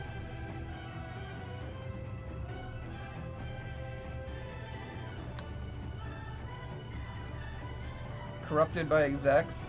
Isn't that the story of so many shows? The original idea for Heroes was new people each season, but that got axed with the cheerleader popularity, and then it was hit super hard by the... Yeah, that was right around writer's strike time, that's right. So that was around the same time as Battlestar Galactica. Was Lost still going then? Maybe Lost was wrapping up. What was the other big one that was super cool that writer's strike really hurt?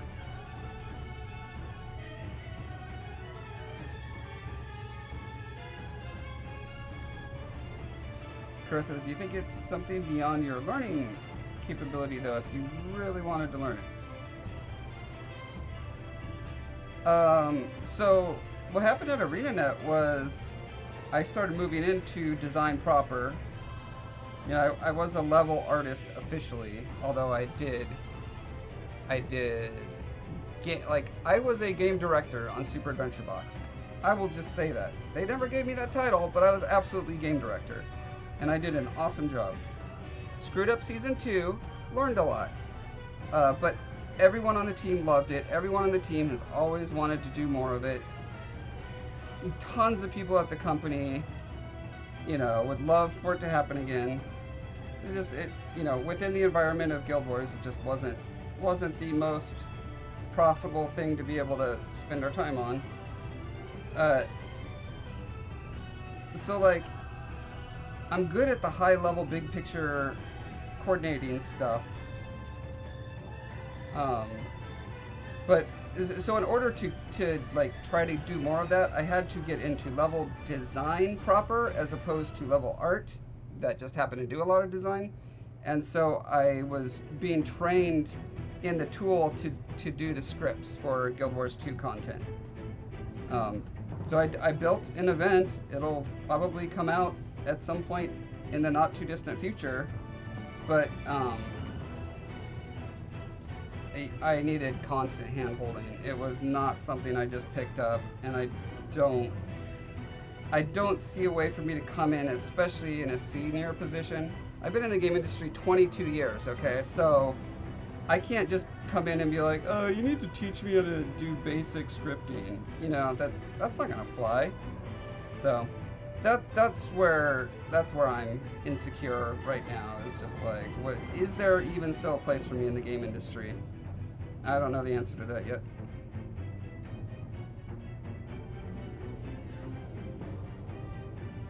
Dara! Dara! Oh, sorry, that's right, you hate that.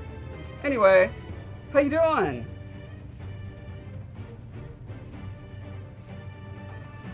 How's life in, let's see, you ended up moving to, don't tell me, I'm gonna guess it.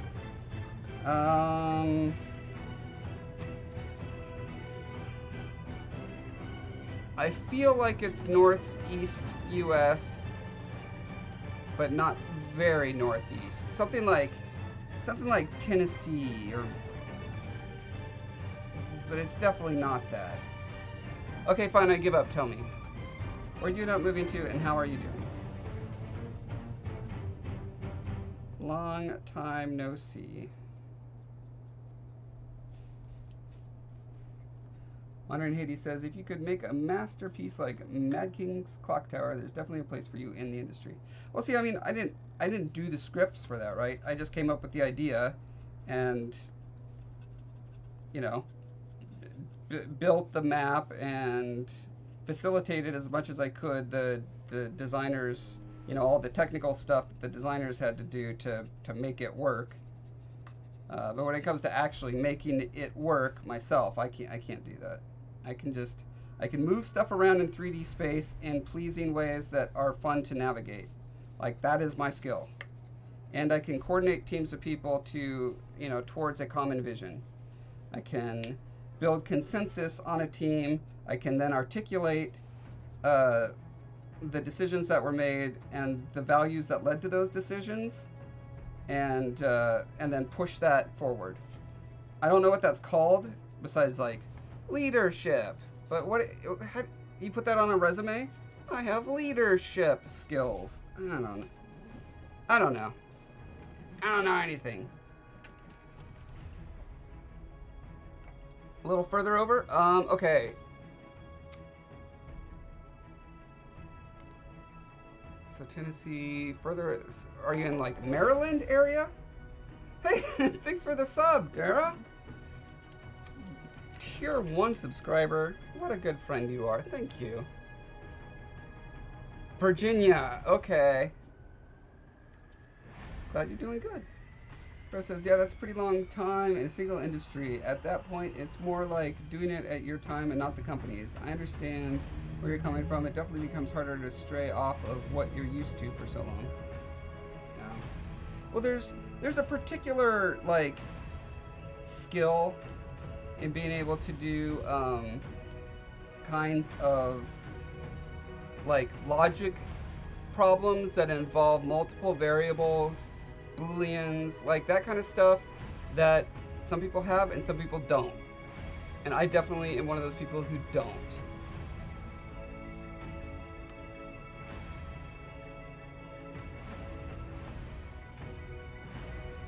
Did I carve it, or is this 3D printed? So I sculpted it in ZBrush. This is a render of the ZBrush sculpture. And then I had it 3D printed, and then I had to resculpt over the entire thing because the quality of the print was so low. Yeah, had to resculpt the entire thing. So it's like, it probably saved time getting the 3D print. Probably, I hope.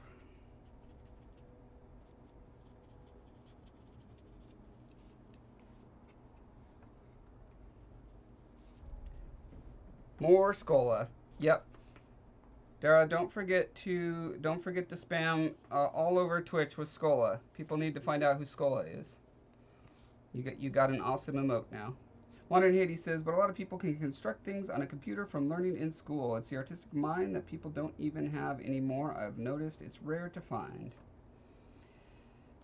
That's honestly, so that's another thing that's hard for me to like put a lot of value on myself for, because ArenaNet was filled with super brilliant, super creative, super artistic, and people who could also be incredibly technical.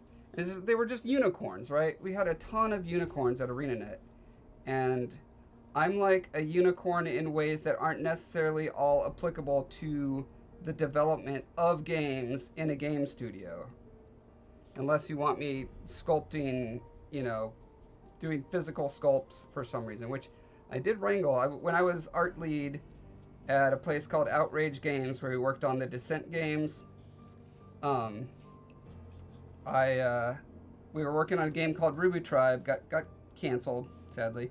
But I literally built like a 4-foot long by 2-foot wide diorama of what I wanted a level to look like as a concept piece.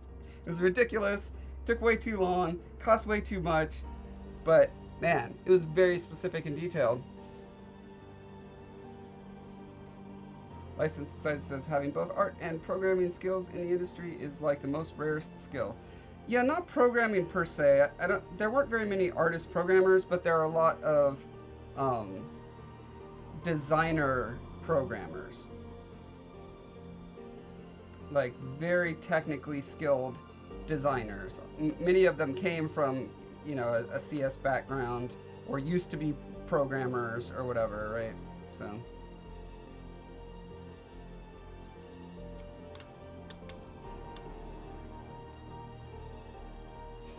Thanks, Tara. How much does this weigh? 5 pounds. So I cast it in, I slush cast it, meaning you pour the resin into the mold and then you move the mold around and it fills in all the cracks and crevices, but it's still hollow. And then I fill it up with this foamy substance you can see right there. And so that keeps it light and keeps the material costs down. Magic Penguin, how's it going? Next Bowmark theme, thousands of year old version, like from ancient Egypt. Okay, sure, that's a good theme to go for. Cytex, thank you for the follow. Do I have pictures of that? Pictures of, if you're talking to me and you're asking about pictures of the process by which I filled Bowmark up, my YouTube channel, I've got every single Twitch stream that I've done, I've uploaded onto YouTube in a playlist. That's what they're called on YouTube. A playlist called live streams. And if you go back, I don't know, a couple weeks, maybe 2 weeks from now, you'll see the whole process.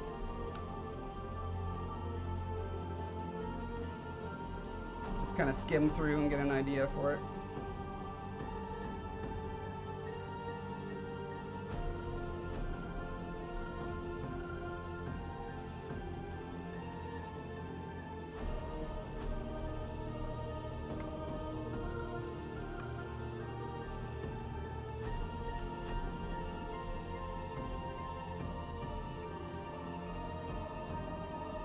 Knockstick says, I think they were talking about pictures of the level design. Oh.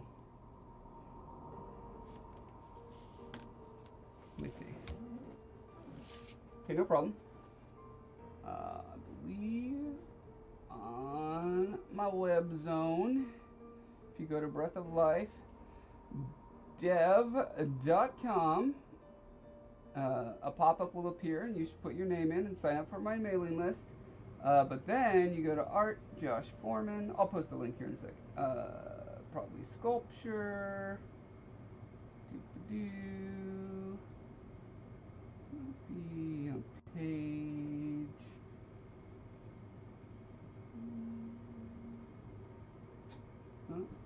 No. Oh, why is it not there? Is it on page 5? Ah, here we go. Okay.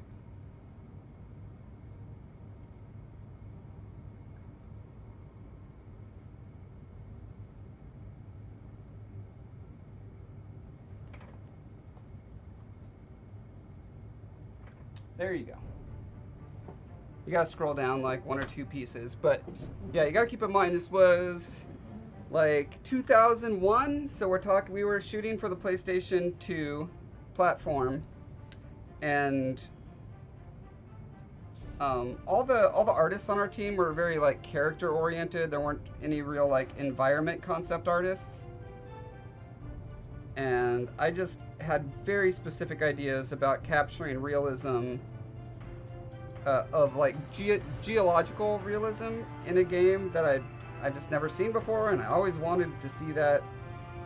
I always wanted someone paying attention to the types of rocks and geological formations and the angle of repose and all that kind of fun stuff.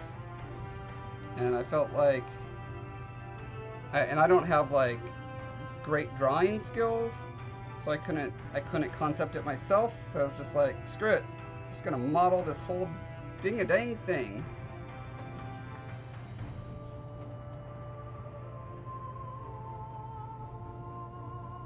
Yeah, Demon Hunter logos all over the place. I just did their album covers for their album that came out 3 days ago. Here's a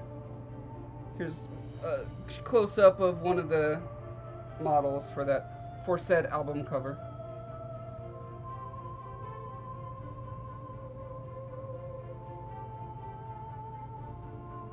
Yeah, thanks. It was my first diorama I ever made. I mean, first like real serious one. Learned a lot. I really want to get into doing dioramas for Tales from Telefar soon as well, just because it's super fun to do for the channel, for the YouTube channel, and like it would be helpful for visual development for the series, and it's super fun. Dioramas are super fun, you guys. I don't know if you knew this. There's an amazing diorama museum in, is it Victoria? What's the Canadian city that's on the island just across from Vancouver? Victoria sounds, I spent my honeymoon there, and now I'm not sure for some reason. Yeah, actually, people from Warhammer would love, so I was doing a competitive analysis of YouTube channels out there, being like, okay, what do other art tutorial channels do? Like, what can I expect to ever be able to grow to as a YouTube channel? And what I found was the things that are kind of related to my kind of stuff. People who just do like sculptures of characters and stuff. Okay, and also, I'm excluding the young hot ladies who do sculpting, because they're just millions, and they're just gonna have millions. That's fine.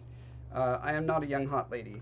But otherwise, the channels that do art similar to mine that are up there are diorama oriented, and I think that's because they capture wargamers, military buffs, you know, who do their little whatever dioramas, you know, like people who do like dinosaur dioramas, people who do terrarium work, there's just like so many people who are interested in diorama type stuff. Victoria is the capital of BC. Is it on an island? Vancouver Island? What? Victoria is on Vancouver Island, but the city of Vancouver is not on Vancouver Island. Okay, that makes perfect sense. Glad to know. Anyway, the point is they have an incredible diorama museum that's like, you could wander around it for an hour or more. Tons and tons of dioramas. Some of them are even really good. Some of them are pretty bad. Hit or miss. It turns out a lot of people who do dioramas aren't actually great artists.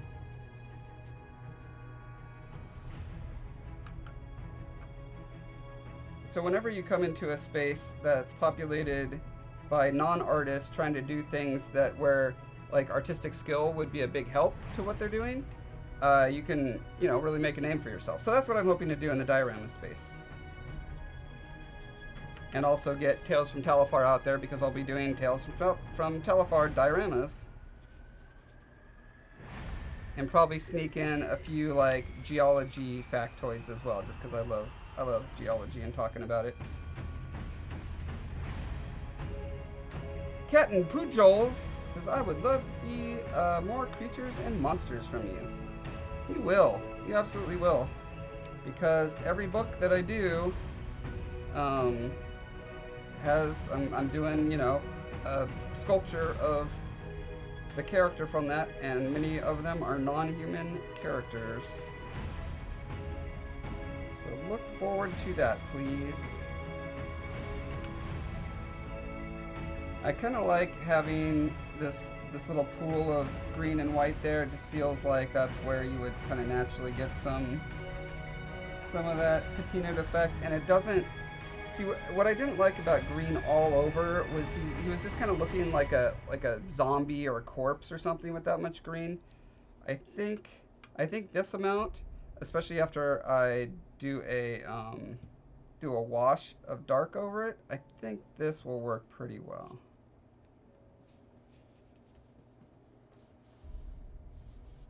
Cytex, thank you for the love, Otter.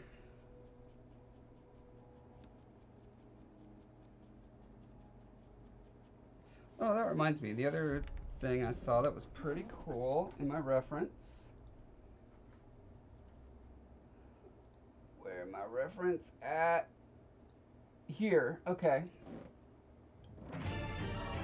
Was right here again. Hard to see because you're looking at a monitor. But there's like little splotches of orangey red patina just kind of haphazardly around. I'm guessing that's because of impurities in the bronze. You know, the mix wasn't perfect, and so those oxidize differently. Those areas oxidize differently and make little reddish bits. So I definitely want to keep this color. I love this bronze. This is working for me. So I'm going to pour a little bit into cap here. Just a little. And I have lids for these.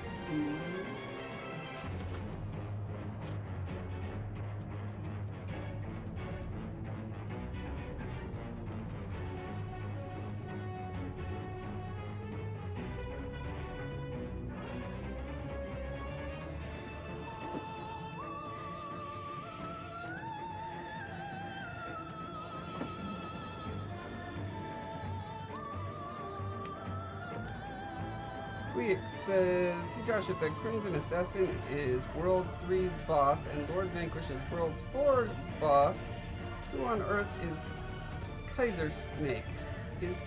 Who on earth is the Kaiser Snake? The Kaiser Snake is the snake with the little pith helmet. Is it a pith, or is it literally called a Kaiser helmet?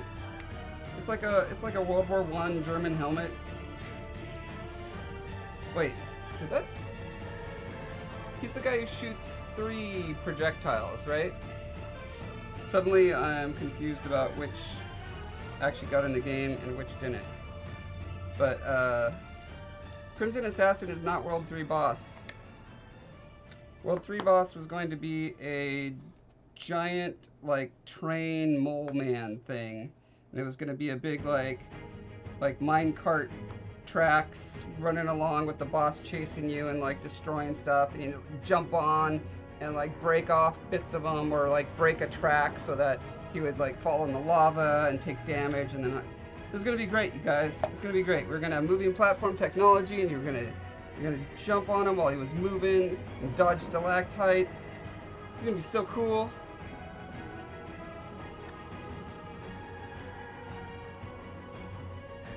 Is your wife artistic, creative as well, like yourself? Yeah, she does piano, she does painting, she does photography, she does photo editing.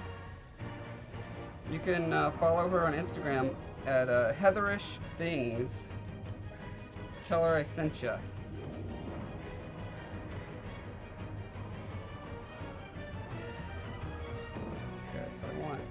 just a hint of red in here.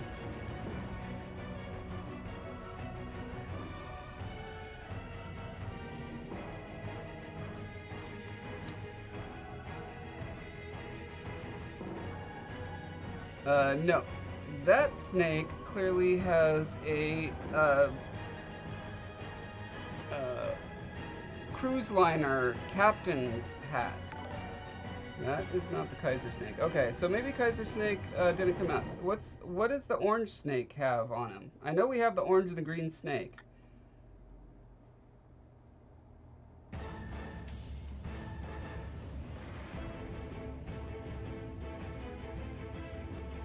Oh, thanks for the link, Damon. Yeah, we are absolutely a great match. Head over heels in love for going on 14 years soon.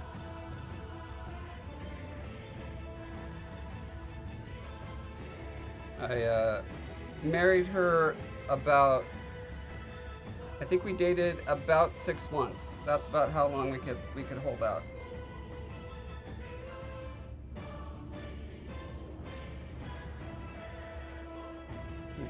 Tell if that red is actually... Have I actually gone too subtle for once in my life? Inconceivable.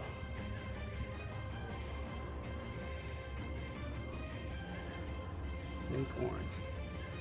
Yeah, I think that's the pith helmet. I think that's the one we were called. I'm assuming you are referring to like a file name from Datamine something or another, where you found the name Kaiser Snake.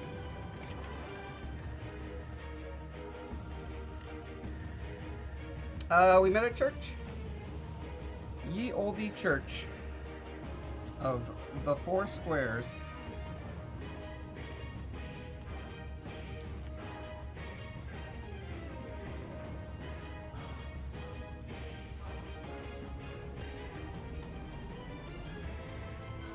Okay, this feels like way too red to me, so we'll find out. Kaiser Snake is the orange weapon set, available since 2016. Oh, well, there you go. That's why we called it that. I totally forgot. Yes, we went to a Foursquare church. Tinched Anthony, thank you for the sub over on the YouTube. Okay, I want a different dabby, what is this thing called? Oh, this is called a brush. Pro art tip, these things are called brushes.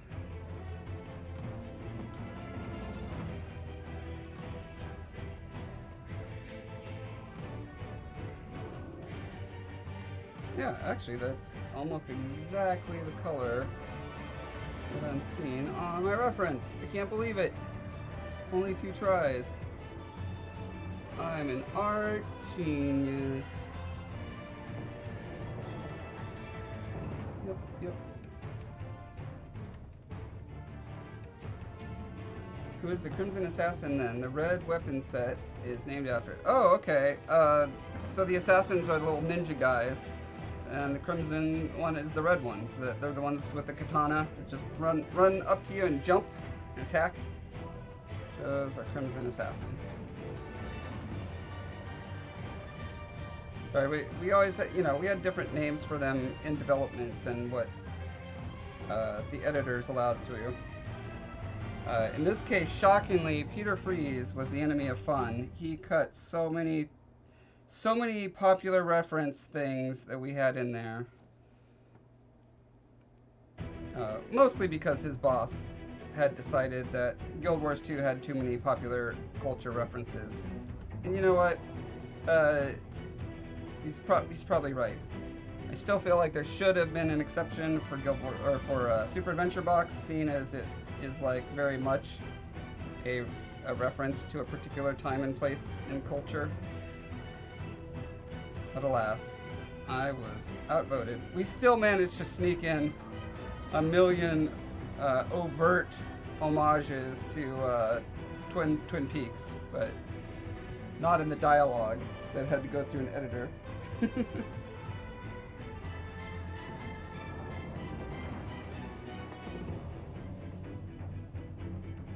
Crow says, do you normally play games on your spare time yourself? Not lately. Normally, yes. No, I freaking love video games. They're my favorite free time thing to do besides art. But man, trying to get this book out by this date, I had to just cut it off. I do a little bit of I'm being too regular. I'm like dabbing these around like Dalmatian spots. I need to not do that. I need to just put them very randomly. I play video games for about 15 minutes every morning when I wake up. I got my tablet suspended above my face. I wake, the alarm goes off, I turn it on, I boot up Dead Cells, I play until I die, and that gets my adrenaline up. And then I'm like, okay, I'm awake now.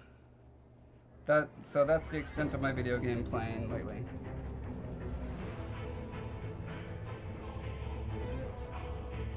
Pleasure to hear you talking about Guild Wars 2. Wait until Wooden Potatoes here's fun. No! You can't have everything I say on Wooden Potatoes. No! I mean, I love the guy, but... you know...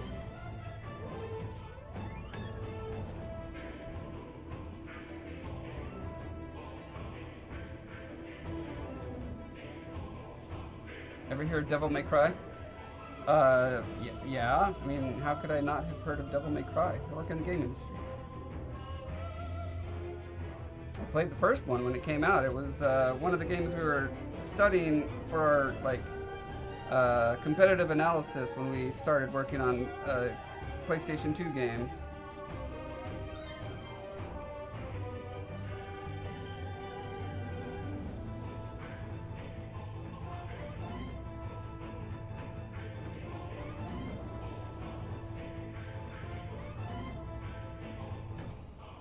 Wooden Potatoes make an hour video about this.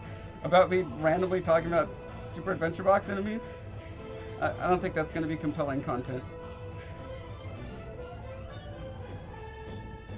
Now, if I started dishing dirt about individuals there, or like the future of ArenaNet, I know that will catch attention, and I'm just not going to do that. This is not my place. Not my place or time.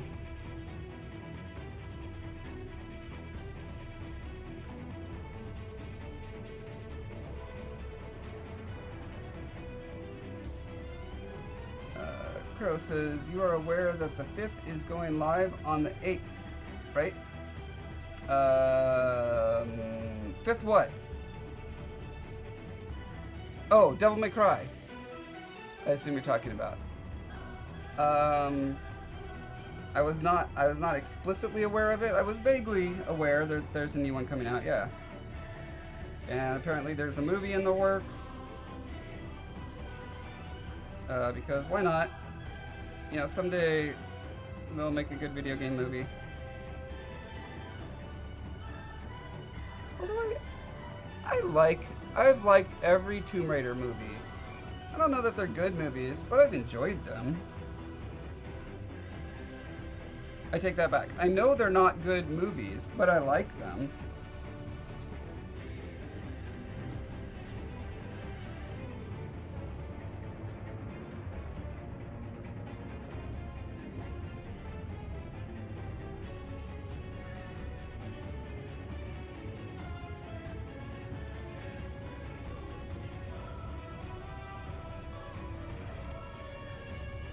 Better than Resident Evil movies. Those are fun in their own schlocky way, I suppose. Oh, the other one I really did like was Silent Hill. I thought that was actually legitimately a good movie, which... what do I know? I'm not a movie critic. It probably wasn't. But I could make an actual aesthetic argument about elements of it that were very, very good.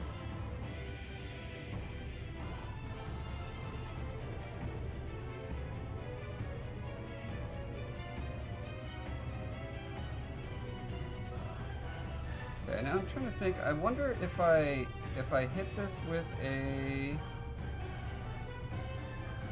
Cytex. All right, man. or woman or otter. Thanks for the well wishes and everything. Thank you for hanging out. Always a good time.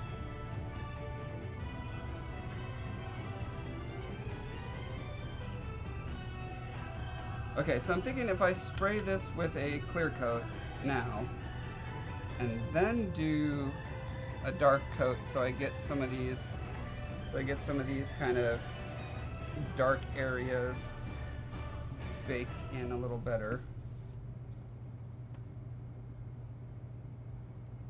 I'm not sure if I need to, because if I'm going to do the clear coat afterwards regardless, shouldn't matter? I'm also not super happy that I have some, like, brush strokes on the surface. I made sure they're all kind of going down so it could look like, you know, like, sorry, you can't see that, like water weathering. You see how there's like little streaks? Yeah, when the light hits it just right, you can definitely see the brush strokes going like that.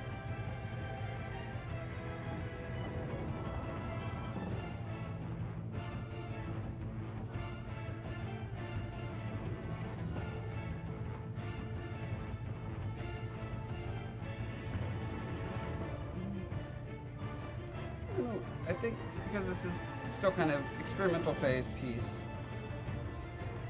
it's best to experiment, in my opinion, with the easiest method first, and then if that doesn't work out, you move to a more convoluted thing, right? So let's do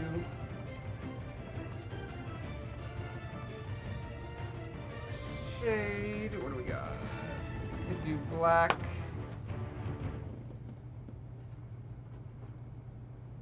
Oh, actually, interesting. I forgot. I have all these other colored shades. I wonder if I did a blue shade, that would end up doing, because that might really like bring in the background in an interesting way. And I wasn't happy with how green this was. I kind of wanted it to be more blue-green, so that might accomplish it. Crow says, did you play any part in the mount designs, or was that a different team? Oh, that was a different team. Yeah, I was bouncing around a variety of projects for quite a while there, so there's a big gap of my Guild Wars 2 involvement. Okay, I'm gonna get a quick refill and potty break. I'll be right back. 2 shakes of a lamb's tail, I say.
Yeah, I wish I could show almost anything from Guild Wars 2 in my portfolio, but all the props that I did for it were done so long ago. The industry has moved past it. All the levels that are there, it's like, you know, so many hands worked on them in so many ways. It's like not even, I can't point to this and be like, I made that. You know what I mean? Can't do that with anything.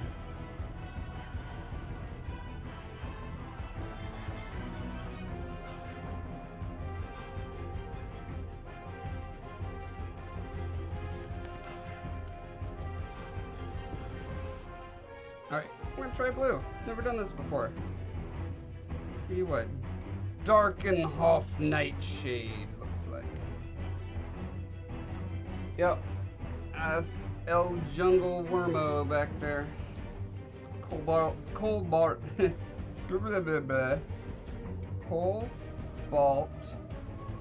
Worm.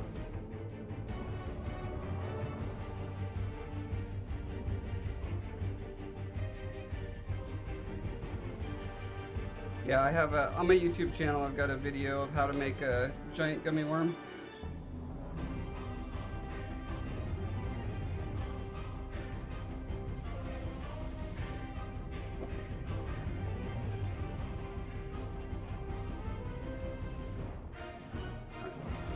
Always test new things on the back of your sculpture first. Pro tip.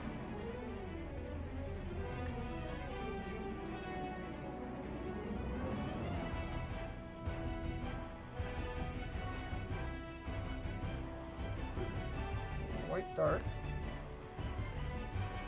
Oh yeah, it looks like I really am going to need to seal this because this is reactivating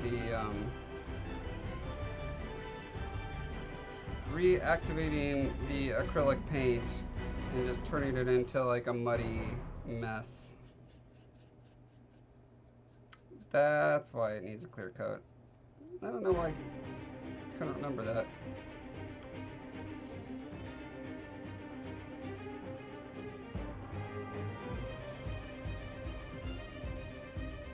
Alright. Fine. I just, you know, you get impatient. You just want things to start working out. Let's see what happens if I do blue on this guy. This, I believe, is completely unpainted.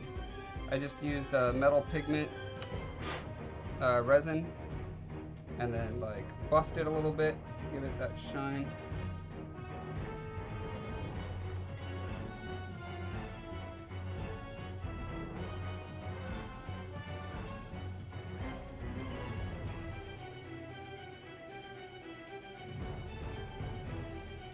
So I'll see what like a silvery blue version looks like.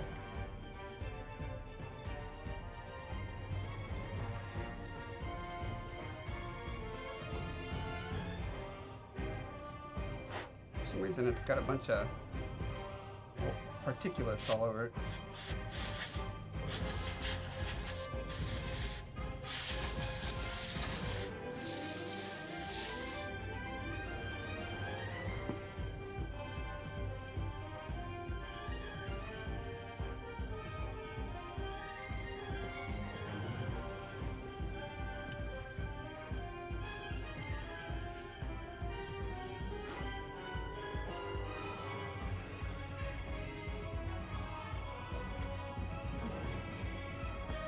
Alright, Damon. Yeah, sorry, this was way longer than I thought. First time ever that's happened. But yeah, we'll catch up tomorrow at some point. Or the next day, or the next. This Discord is bound to happen.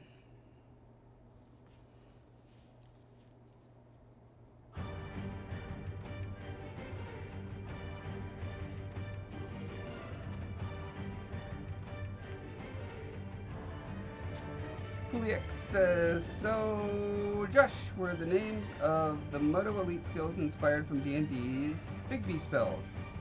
No, I don't know about those. I have not played D&D enough to be intimately familiar with the world. I did play it a little bit with Jeff Grubb as our DM. That was pretty fun, since he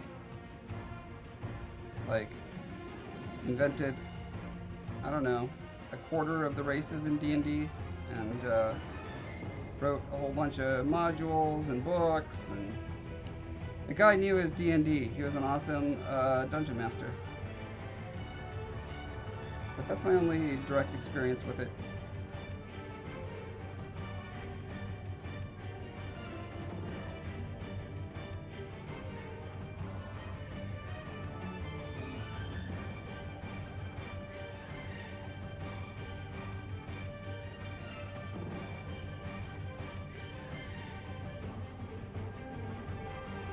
Chris says, gotta head out myself, got work in the morning, was nice chatting with you, wish you all the best, keep up the good stuff. Thanks, Kura. Thank you. Hopefully we'll catch you again sometime.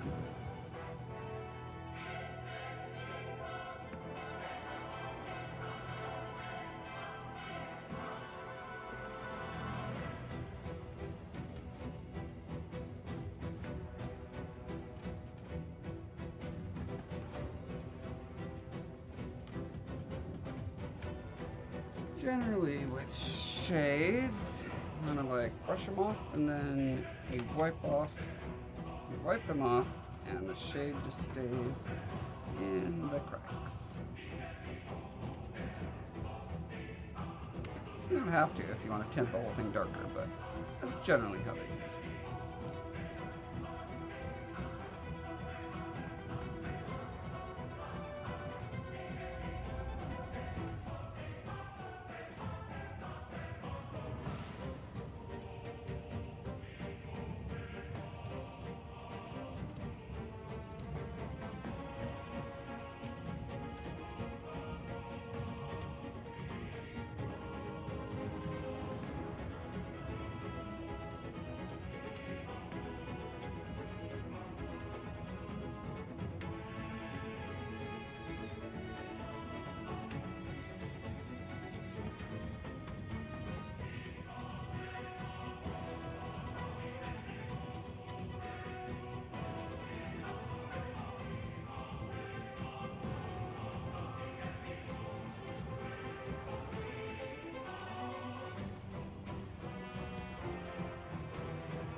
Pretty cool look.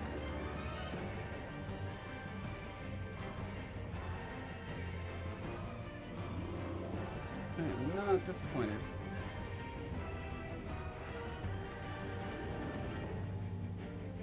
May run another really light dry brush of silver over it.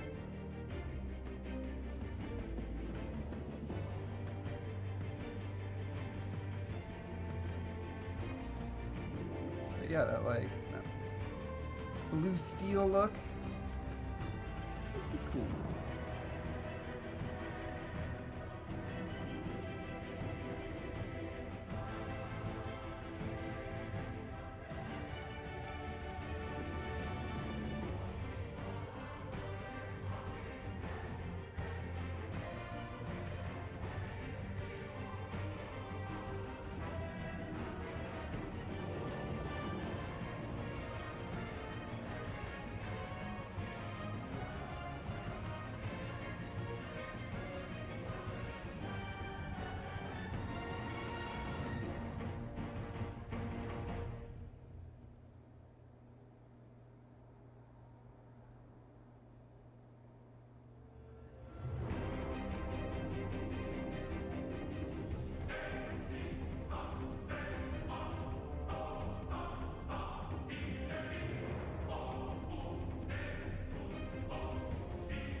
Okay, so I've got the next easy quick step for him later. This guy looks like just want to hit him with a clear coat, same as I'm going to do for him. What about these guys?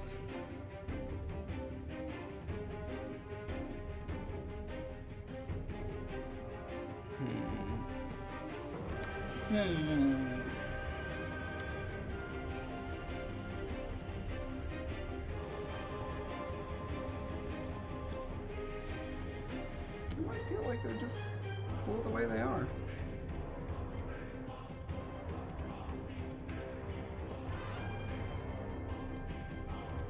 Clear coat.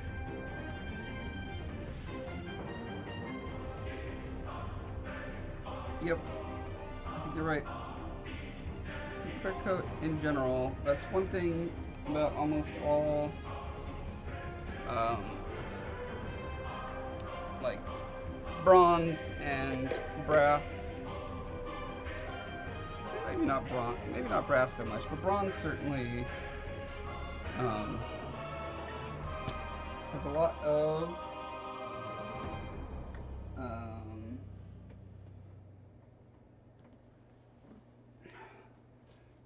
okay, so there's specularity, which has to do with the like how the surface bounces light off, but then there's reflectivity, which is different, and different metals have a different mix of it. Well, I mean, all things have a different mix of kind. They're albedo, reflectivity, and metalness. Although different physically based rendering systems are in competition with how that should be kind of split up. But yeah, most of the bronze I see isn't reflective in the sense of like you can't see your face in it, but you can see the shape of lights in it in the same way you would with shiny plastic.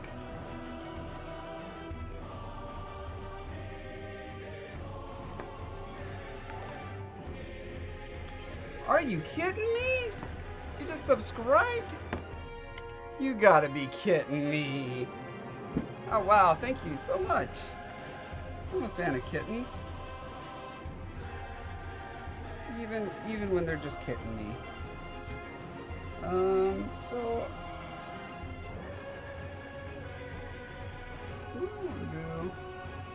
hey, how's it going, Ed? Thanks for the follow as well. So I'm trying to decide if I want to do a different base coat on this, or if I can just get away with like a wash and then a dry brush.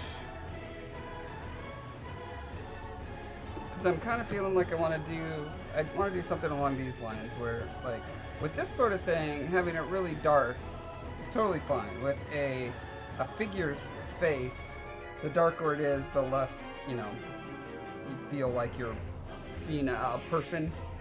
And so what I might do is the white-green pass on this guy right now as a base coat. I think that's what I'll do. Just real quick, like.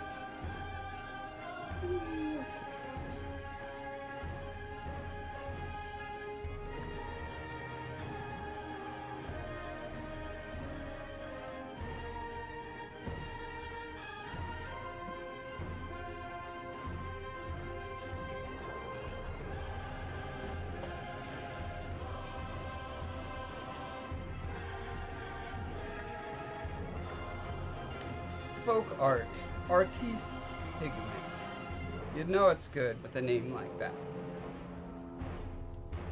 It says, I do not know why, but those ads keep messing up, freezing up, or simply never playing at all. By the way, I'm still in time to provide feedback for your book. Oh, am I still? Yeah. I mean, it is technically in the hands of the editor right now, but it's a OneDrive document shared between us all. So if there's like a tweak here or there, I can still make that tweak and just alert the editor and be like, yo, I did this thing. Make sure I didn't spell it funny. Or make it in red all caps on accident or something.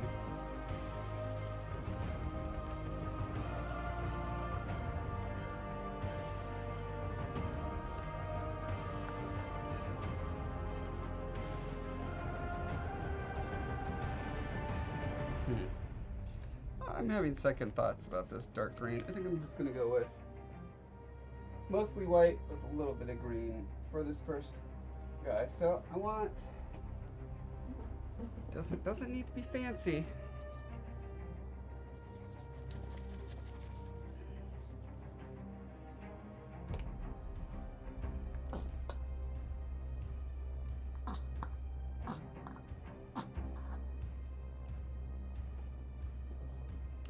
Things you want to point out may be more than a small tweak.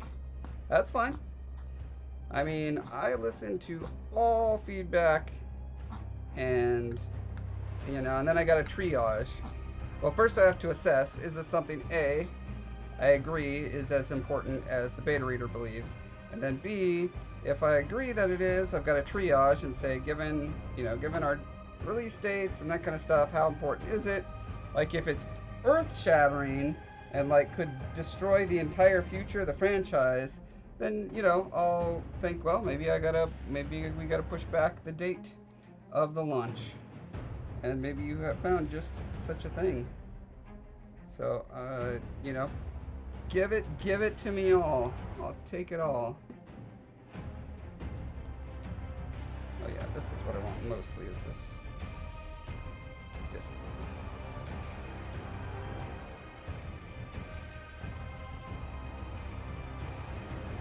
Schlack is spelled differently depending on if they are singular or multiple Schlack. Multiple Schlack are with 2 Ks.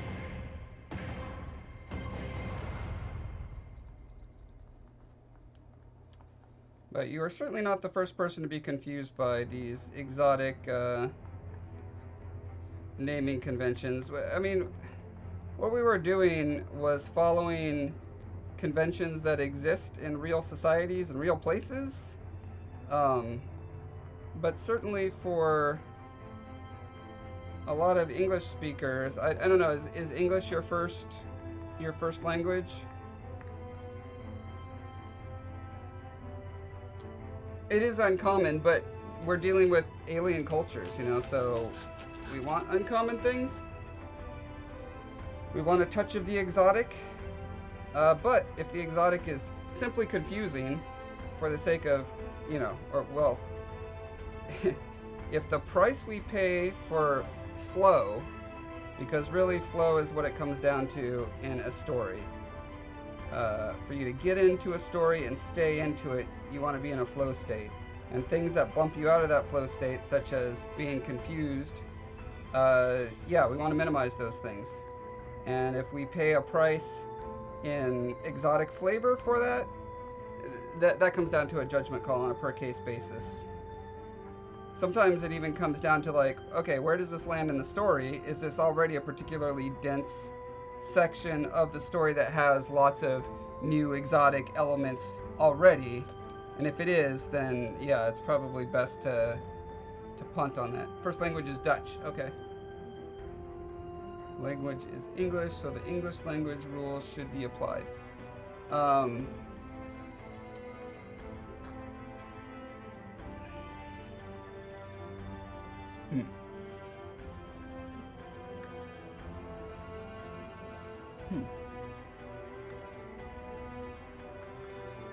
I don't know if that is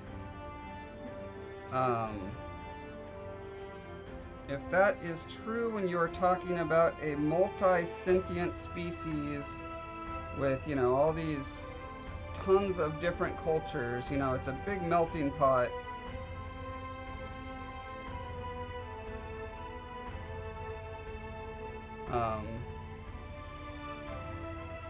Yeah, that's a fair assertion.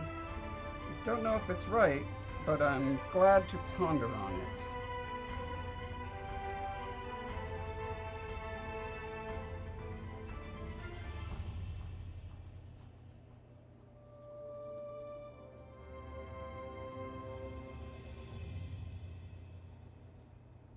I think I need a finer brush for some of these details.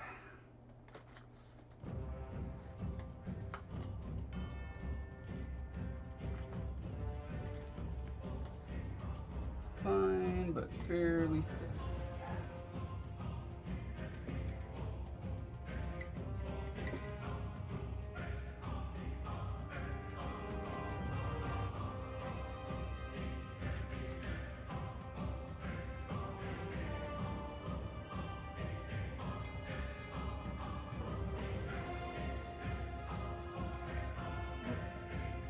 That's probably. It's not about being right. Language is about understanding and being understood. This is correct. That is primarily what language is for. In the case of fantasy and science fiction, it is also for creating a sense of novelty and wonder. And which is the higher value? Again, comes down to context, I think a case-by-case basis. But this is not to argue with you in any way and say, no, this is bad opinion. I agree that what you're bringing up is important, and I shall think about it.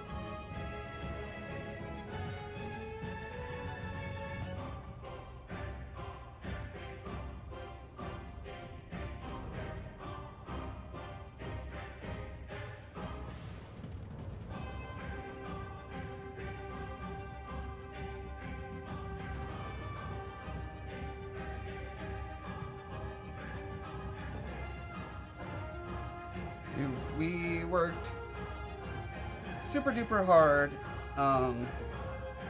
to improve flow. That was definitely one of the biggest projects of all the revisions we were doing, is like, how do we keep the flow state of a reader? And everything that got in the way of that, we tried to find ways around. We moved whole sections around. We changed genders, we changed names, you know, we made lots and lots of changes to accommodate flow. The basic nature and need of the concept. Evolutionarily speaking, yes. It has been employed through arts to accomplish other ends as well. Take, for instance, Dead Can Dance, right? Their vocalist sings in a language she made up that no one understands. That definitely breaks her rule. It's still utterly gorgeous and evocative, and they have a huge following. So there are exceptions to every rule.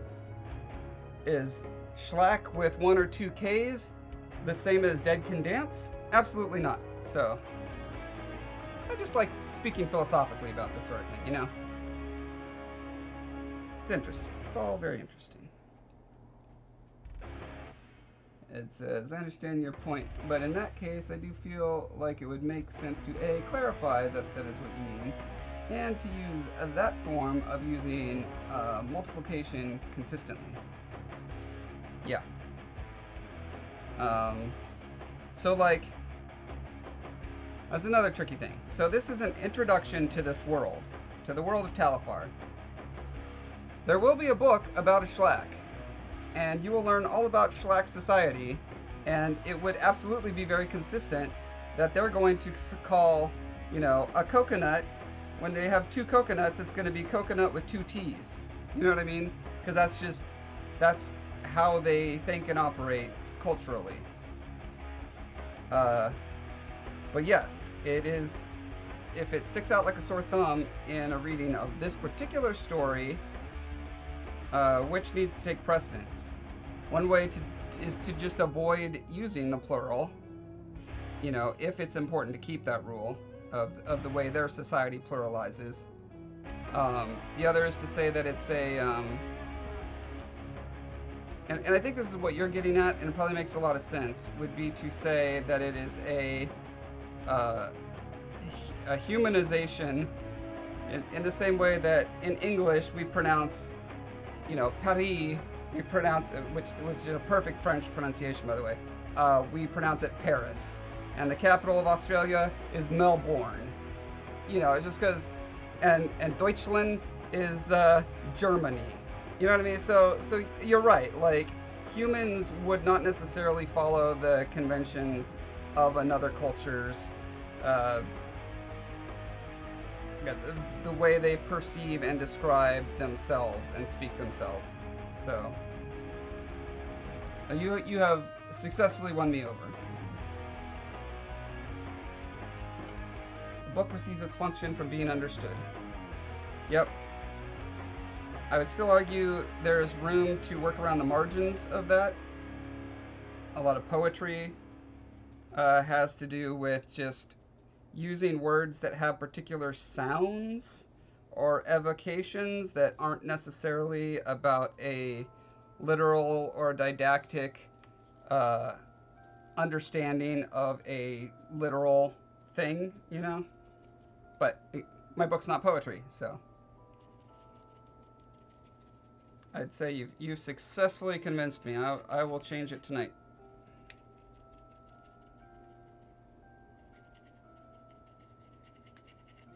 Actually, that's a good reminder. I can't remember if I sent our editor the rules sheet that we made for all these kind of rules, because we have written them all down, like what gets capitalized, what doesn't, how the naming conventions work, what all the plurals are for all the creatures.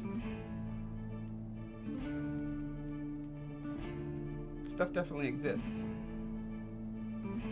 And Mortis says, I vote just add a glossary and terminology in the back and go about your day, just like Tolkien did.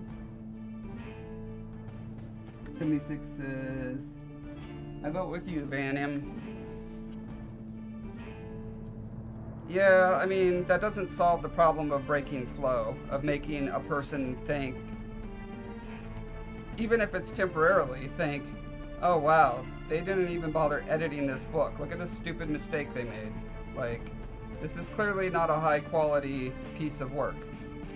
That is clearly something that I really want to avoid, specifically because we are self-publishing. You know what I mean? That is like, readers are cued to that. Like, if they're reading a self-published book, they're going to be looking for those signs that this is a slipshod, fly-by-night, you know, random whim of a person thinking they could be a writer without actually putting in the effort. And that is not true about us. So I want to make sure that that doesn't accidentally get communicated.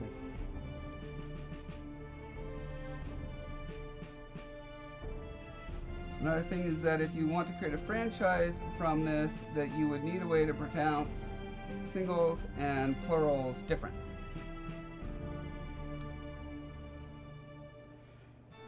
Yeah, since the Shlack have a clicking language. 2Ks is if you heard them doing their clicks, it would be very obvious, right? That there's 2Ks at the end of a plural.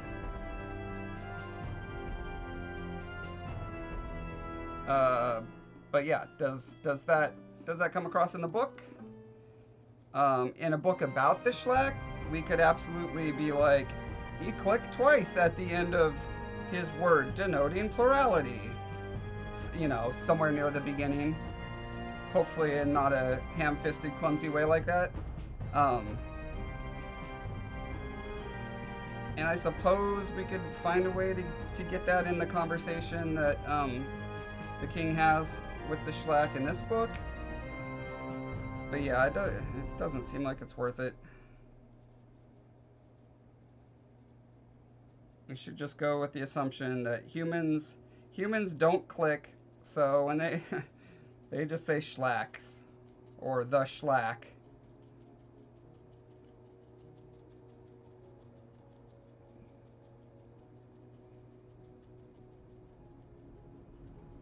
We have more to say. You can also add it into the story, that being explaining it, then moving on. I've read tons of books, and you have to go into depth more. Sword of Truth was similar. Some language was like, what? If you looked it up, it made sense. Okay. You need someone to voice the lines if you want to make a game or movie. No, actually, I've got big plans here, buddy. And these plans are like decades out. So one of the things I absolutely plan on doing is all the alien races, they are going to be voiced by a simulated voice box where we can model the tongue, throat, uvula, teeth, palate, you know, all the parts that actually make sounds. And some of the aliens don't have those parts. They have different sound making parts, right? But we actually physically model those, physically, acoustically simulate those. And so when they're talking in their native alien language, they're going to frickin' sound like that. They're not going to be, you know, Star Wars where it's like a mix of a bear and a camel or whatever. Or, you know, a person who's you know, talking funny. No, it's going to be like what this creature would actually literally sound like if it was making sounds. That's something I'm ridiculously passionate about.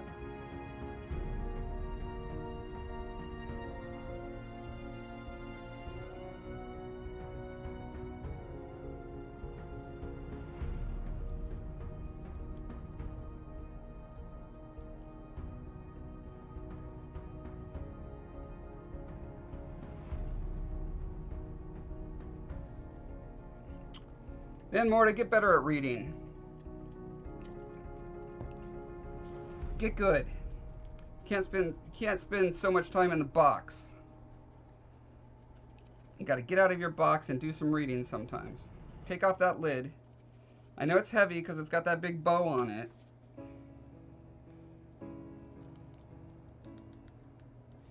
I think what's going to be really cool about this treatment that I'm doing for this Demon Hunter logo is it kind of gives a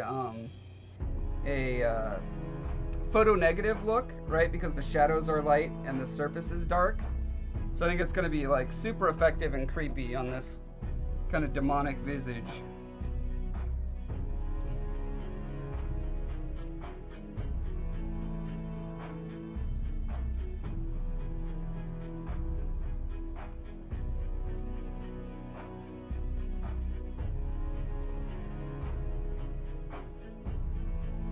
Ed, I love your style. I love people who type a lot. Walls of text are my favorite, especially when it's about topics I'm interested in. So are you gonna drop a bomb on me? Like, what's the big stuff? Like, you might have a giant wall of text about it to email me, but do you just have a high level thing about a big problem you had? Also, how far did you get through it?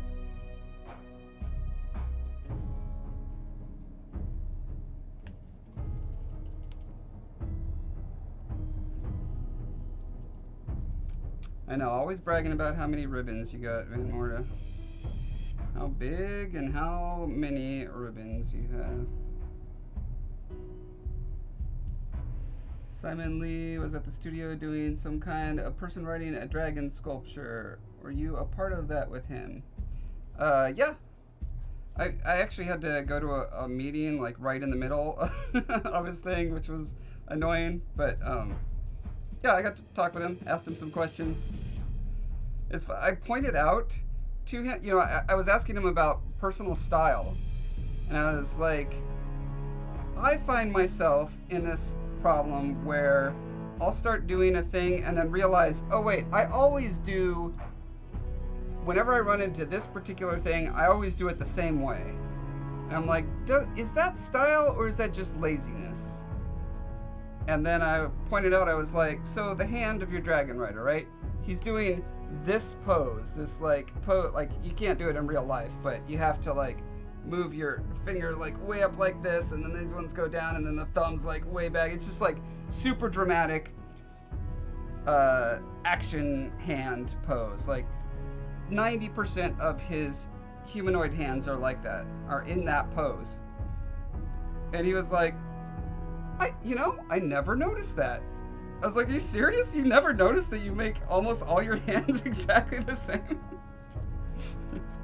He's like, yeah, that's interesting. That's cool. Like, okay. Fair.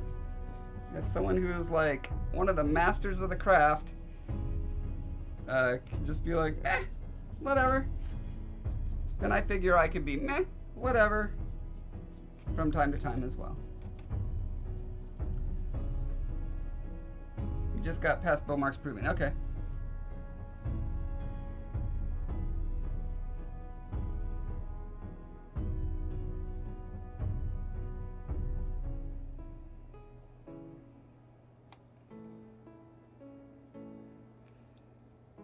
Really enjoy Star Wars encyclopedia books. Have $100 one behind me.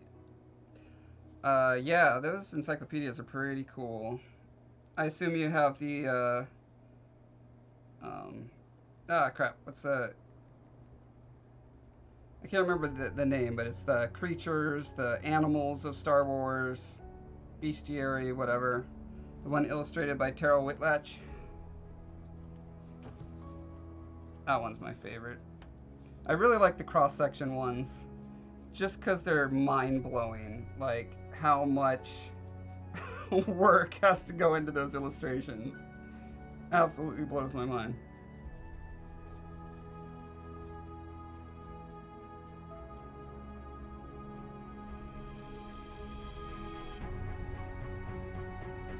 Oh, I highly recommend it. The factoids that they made up about their biology, their biosphere, all, you know, the food web that exists on their planets. It's all like really great world building stuff.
Ah, what? Really? Really? You're just gonna break on me like that. Barely touch you and you snap. Oh, snap.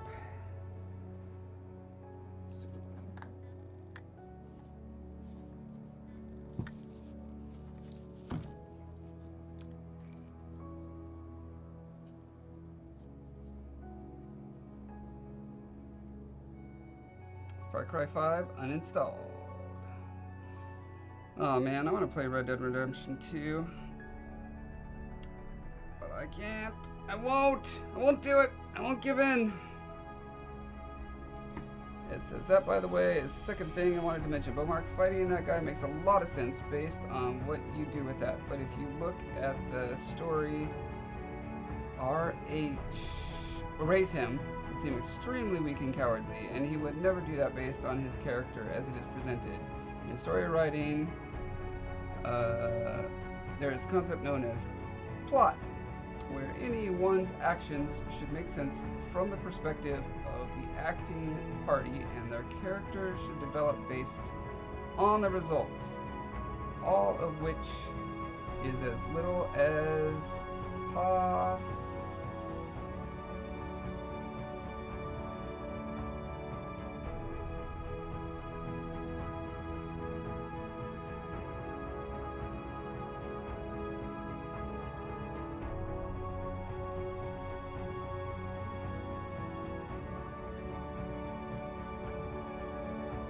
I don't know what you're calling a plot, but I do know that a character should not act out of character simply for the convenience of a plot. That's bad writing. It's just like, suddenly out of nowhere, I'm going to, like, be mean because the protagonist needs to suffer someone being mean, right? That's like a contrivance.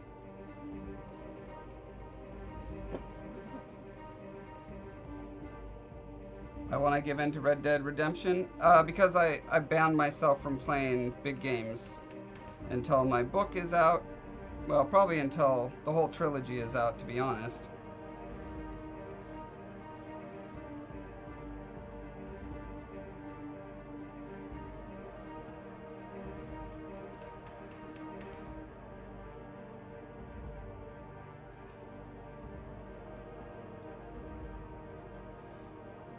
Bought it because it was on sale. That's a fair reason to buy something.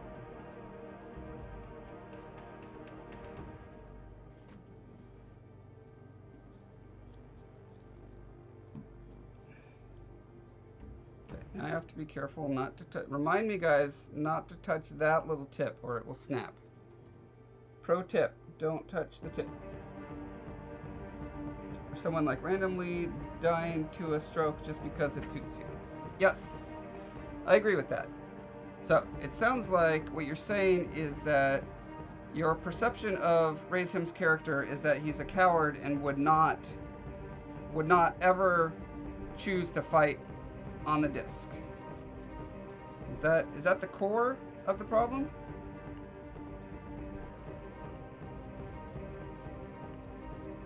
Because if so, we have not emphasized enough just how much it's ingrained in every royal boy that he has to train his entire childhood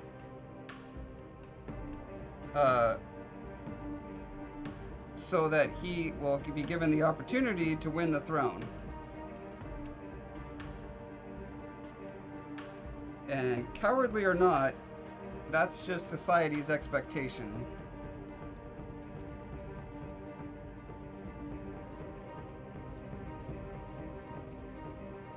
You do have the version where it's clear that his father beats him a lot, right? Razehim's father is abusive, but he's being abusive because he honestly believes that's the way you have to raise a kid in order to survive in that world and survive and thrive.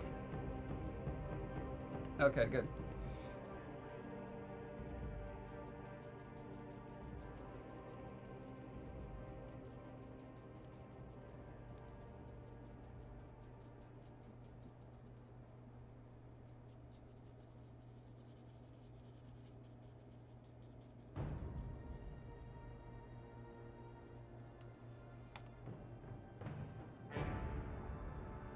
Bought Far Cry 5 for $15 new, while a used copy next to it was $54.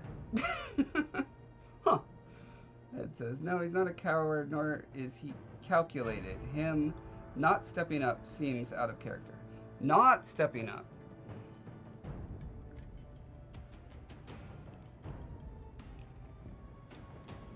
Okay. So,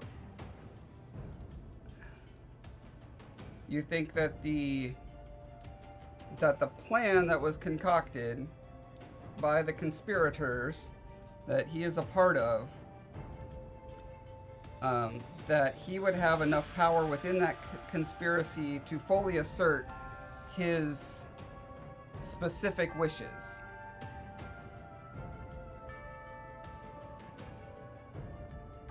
Because he definitely wants to kill Bowmark.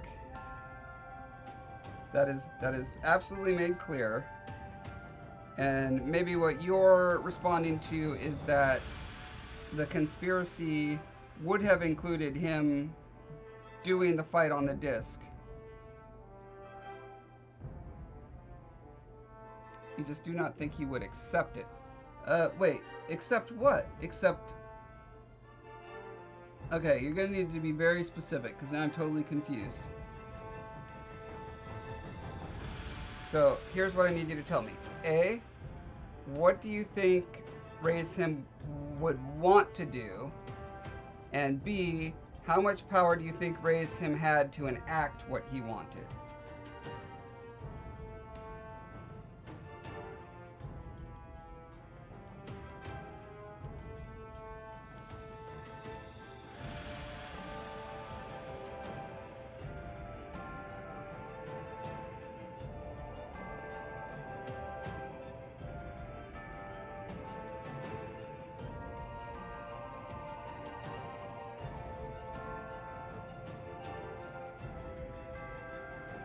I believe he would revolt against a conspiracy that would have him not fight. He would not be stopped if he stepped on the disc.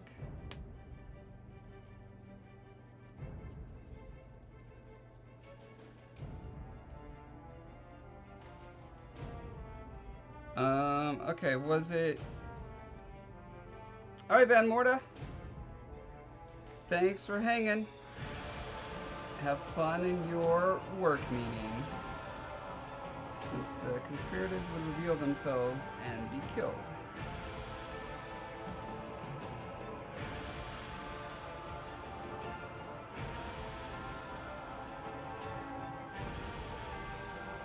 So it sounds to me like we didn't do a good enough job clarifying exactly what the conspiracy was and how Bowmark's volitional, proactive strategy against it worked due to the schism between the conspirators.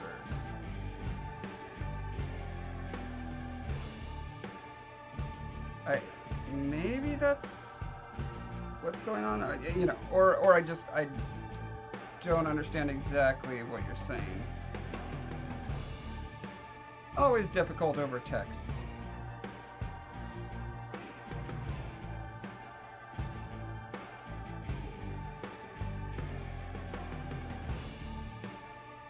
Because the idea was, so it's a very unhappy collaboration between the protocol officer and Raise Him and his family, his extended family.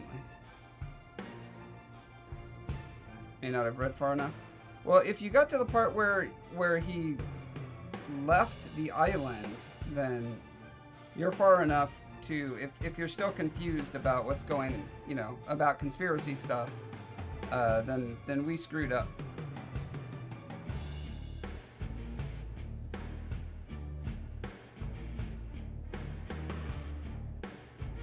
So the conspirators don't like each other, but they have one shared goal, which is we need to get rid of this particular royal family because they are too friendly to the commoners. How do we accomplish that? We cook the books a little bit so that we ensure that Raise Him can kill Bowmark on the disc. How do we do that? We have Bowmark fight his best friend first, so that either he's killed by his best friend or he's so, you know, shattered and shaken by the experience that when they challenge the fight and say the fight wasn't done properly, he's forced to immediately raise him again. That's their plan going in. When they kidnap them, they're like, you have to go out in public and admit that it was a unofficial kill, that you didn't fight as hard as you could have, blah blah blah. Therefore, the proving has to be done again. Therefore, raise him challenges. Therefore, raise him takes him down in a more sure victory.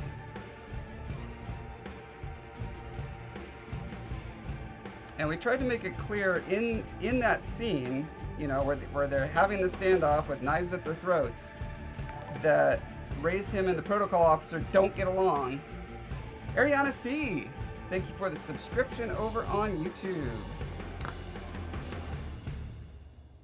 The protocol officer's only concern is get rid of this family. And she would like it to happen in as legal a way as possible, because she's all about rules. That's her prime character value. Rules are how we keep peace, is how we keep our society going. These people are making it, this family of royals is making that difficult by reducing taxes and loosening the moral code against intermingling with commoners, etc., etc. Got to get rid of him. Here's this upstart, Raise him, who would like to be king, who is more conservative and wants to take us back to the good old days. Make Stone Shell great again, right? And so she's like, all right, well, this will work. I'll make it so that he can definitely win. And he's like, no, I just want to kill him. And protocol officer is like, listen, if we're going to do this thing, it's going to be my way or the highway, buddy. And then he's like, fine, fine. So when Bowmark finds a way to wiggle out of it, he's like on the, Raise him is on the brink of losing it and just like killing him right there, then and there. But he knows without the protocol officer behind him, he has no chance of gaining the throne.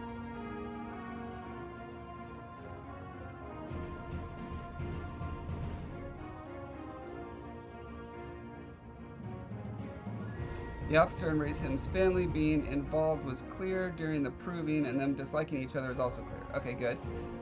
Okay, I see I stopped reading directly after the proving itself. Oh, so you haven't even got to the scene where they're holding his brother hostage, where they're like in the treasure room with knives to their throats?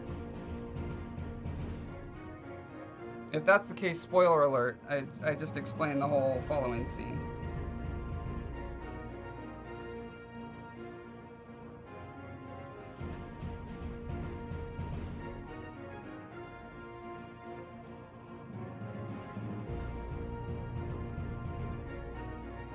Yeah, it's really tough to make an interesting plot that involves, you know, political sabotage, backstab, like conspiracies, all that stuff.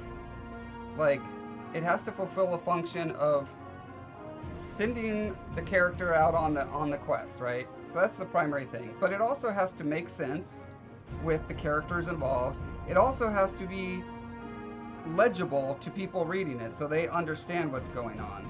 And ideally, it also is somewhat unique. It's not like a wizard comes and there is a prophecy foretold, you must go and do this, and then he's like, no, I won't, and then something bad happens and it's like, okay, I will, and then he goes and fulfills his destiny. Like, I was trying to avoid that, right? But maybe by avoiding that, I got too convoluted. I don't know.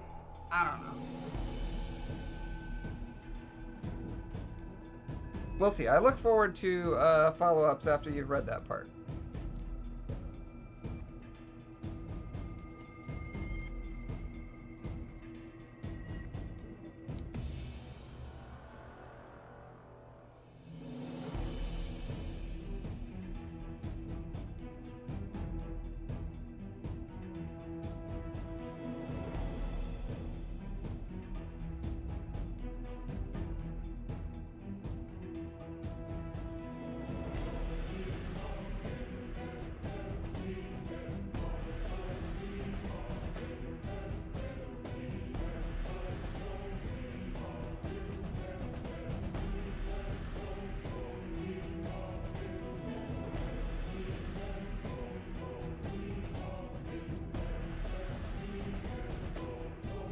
what were you too fast with? Feedback? Or just assuming that things didn't make sense? Or reading? Or are you actually running right now and you're going past the speed limit and the police are chasing you right now? Oh my god, pull over! Can you technically pull over if you're running on foot?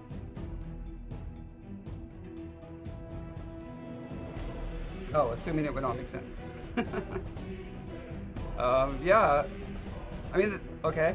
So that's another interesting topic to me. Is like, so I know all about this from a game design perspective. Is that you have to form a trust relationship as a designer with the player. It's very easy to lose that trust and very hard to build that trust. So, you know, every time the player ends up in a dead end and there was like no reason to go there, they get no rewards, whether you know, power wise or aesthetic wise or story, you know, narrative wise. You know, it's literally just like, oh, I just wasted my time going to this place. You lose a little bit of trust, right?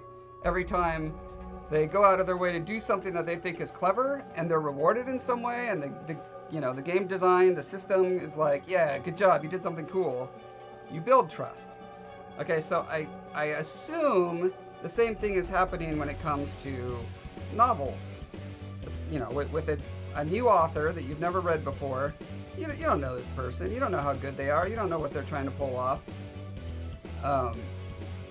And so yeah, I do not blame you at all for not extending enough trust to assume that in another chapter it will all make sense.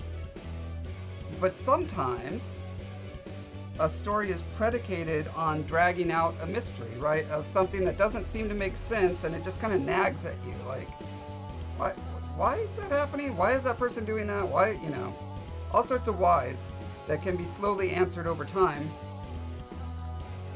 But you have to, as an author, you have to find a way to earn that trust to keep them going. Keep a reader invested.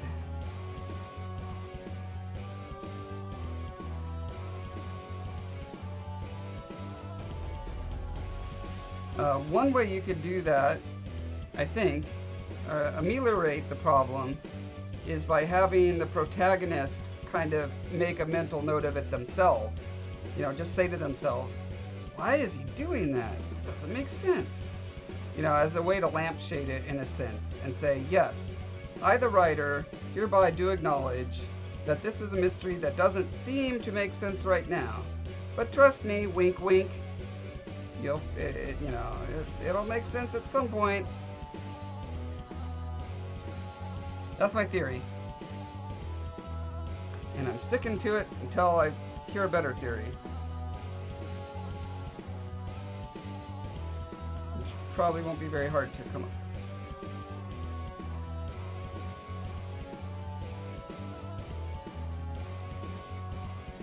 It says, my decision to test read for you should be a decision to trust you in that sense. Nah, I don't think so. I don't think so. Yeah, because you have no idea. I mean, you can see I do nice sculptures and painting. That doesn't mean I'm a good writer. You know? Doesn't mean my co-writer is a good writer. We should earn that trust. And this kind of feedback is super valuable. Like, how many times have you read a book and just kind of lost interest and trailed off and put it down and never picked it up again? Like, that's good to know for me. You know, if you hit that point in my book and you lose faith, that's super good to know, because, like I said, there are mechanisms by which we can find ways to work around that. To give a little nod and a wink and a trust me message in there.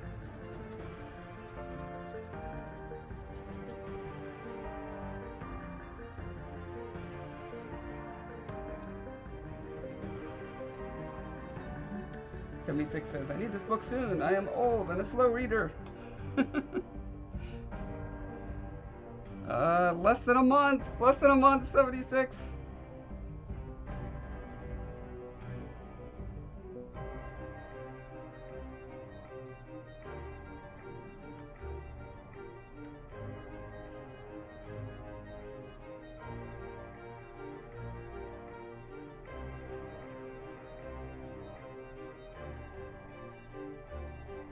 It says true, but that should be feedback as well, not a presumption. Fair enough. We're all learning in this process, aren't we? Have you ever been a beta reader before?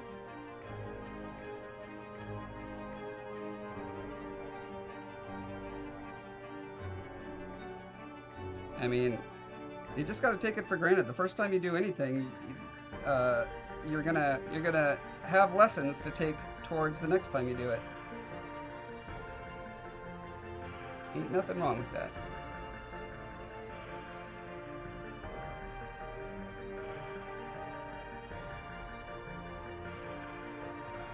Hurry! I can't make the month go faster, 76.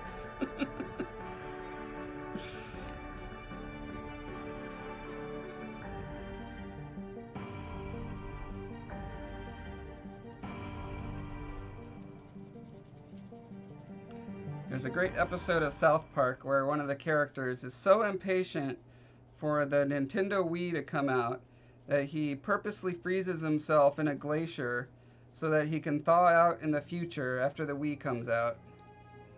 But, of course, his friends forget to go get him, or he didn't leave the message properly or whatever.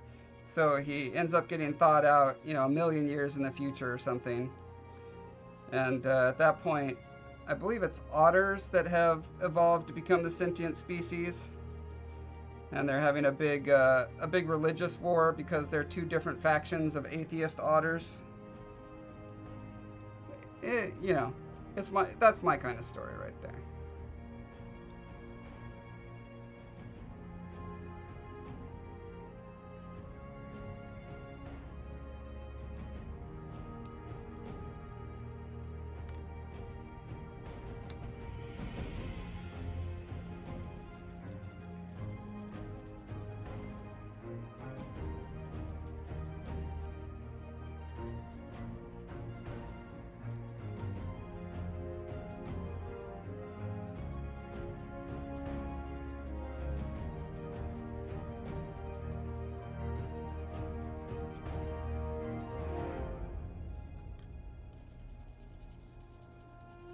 Man, looks like I mixed, like, just barely not enough.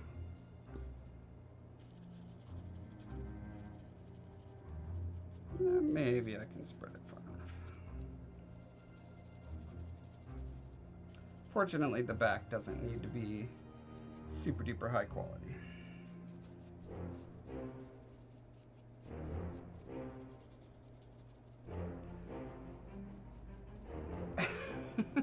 What? The thermo's set to 19 degrees? No!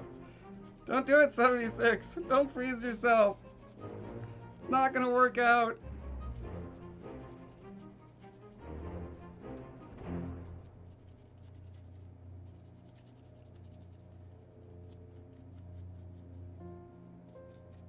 We just had our first sunny day that actually wasn't absolutely freezing today. It was, you know, it's still a little chilly, still a little bit of a chilly breeze, but it wasn't like, OMG, I'm going to die out here weather. It was delightful.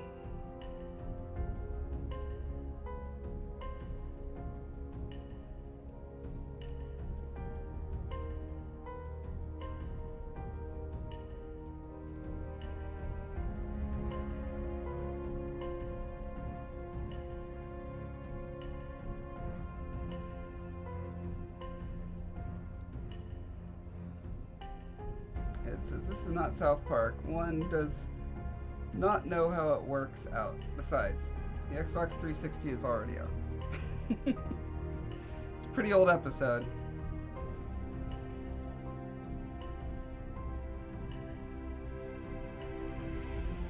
I was around when that show first, before it was a TV show, when it was just one of the first videos I ever saw on the internet of Jesus fighting Santa Claus. Just a little crudely animated construction paper short. People were passing it around at, let's see, this was Humongous Entertainment. Working on kids games like Freddy Fish, Pajama Sam, Putt Putt the Car, Spy Fox. So 96? Yeah, summer of 96, I'm gonna say.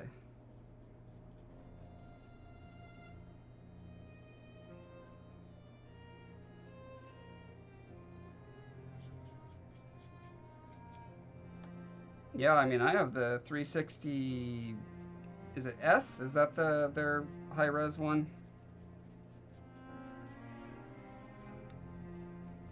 Gave it out for ArenaNet. Gave it out for something. I can't remember. Was it last Christmas? Must have been last Christmas.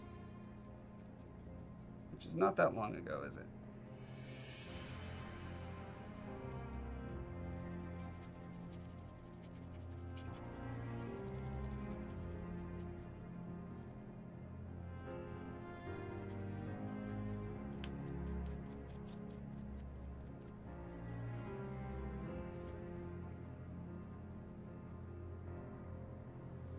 Stuck with a computer.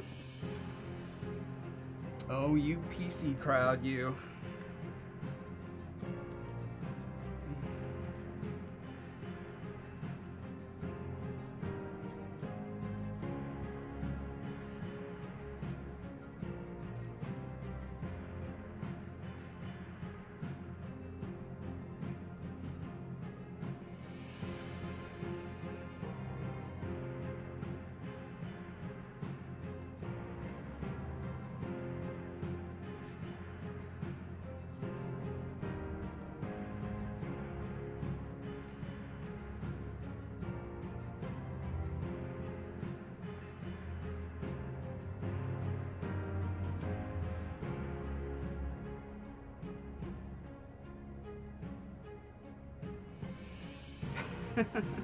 Reading is hard. Yes. This has been established.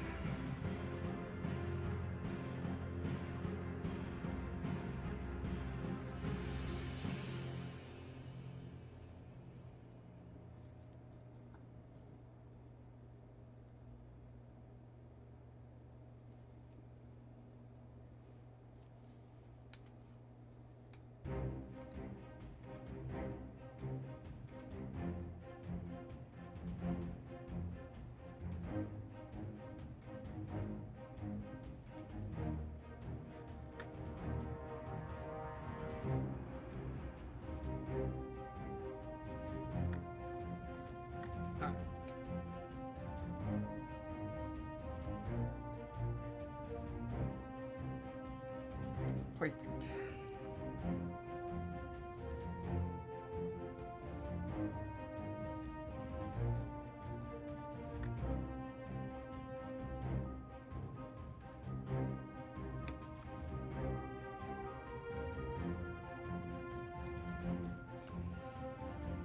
Okay, let's kind of prop this up a little bit.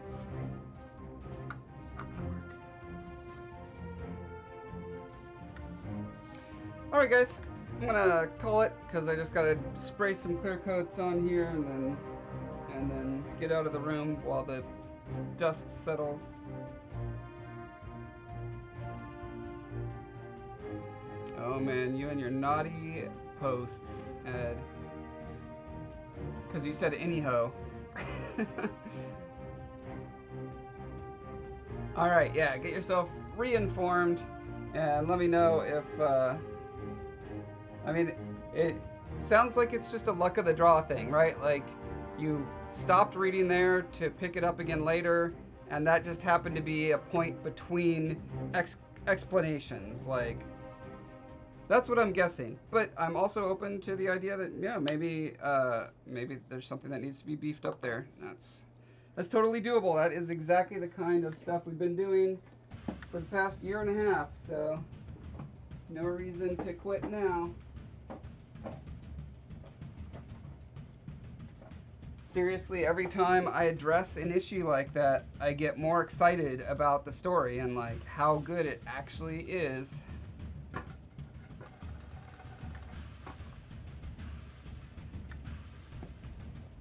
in my ever so humble opinion. Ever so humble. There's no place like home.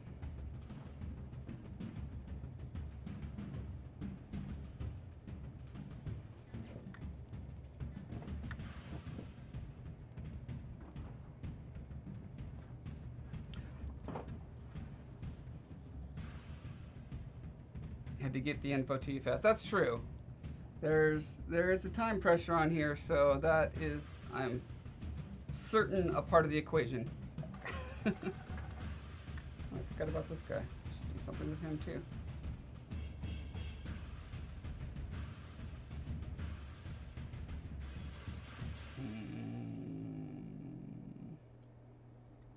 I'm gonna do something different with him later. I need to call it, guys. I meant this to be a short stream and ended up at 3.5 hours. What goes on? Oh, it has to do with not having a job to go to in the morning. That's what it is. Okay. So, I'll see you guys probably tomorrow, if not definitely Wednesday, as the usual. Pancakes on the rock. Have to go get lunch. Take care. Have a good night. Hey, you too. Have a good lunch. You're welcome, Life Synthesizer. See you, Ed. Bye, 76. Please don't freeze. Bye, everyone else. Bye, Dara. Bye, everyone. I love you. Bye. Bye.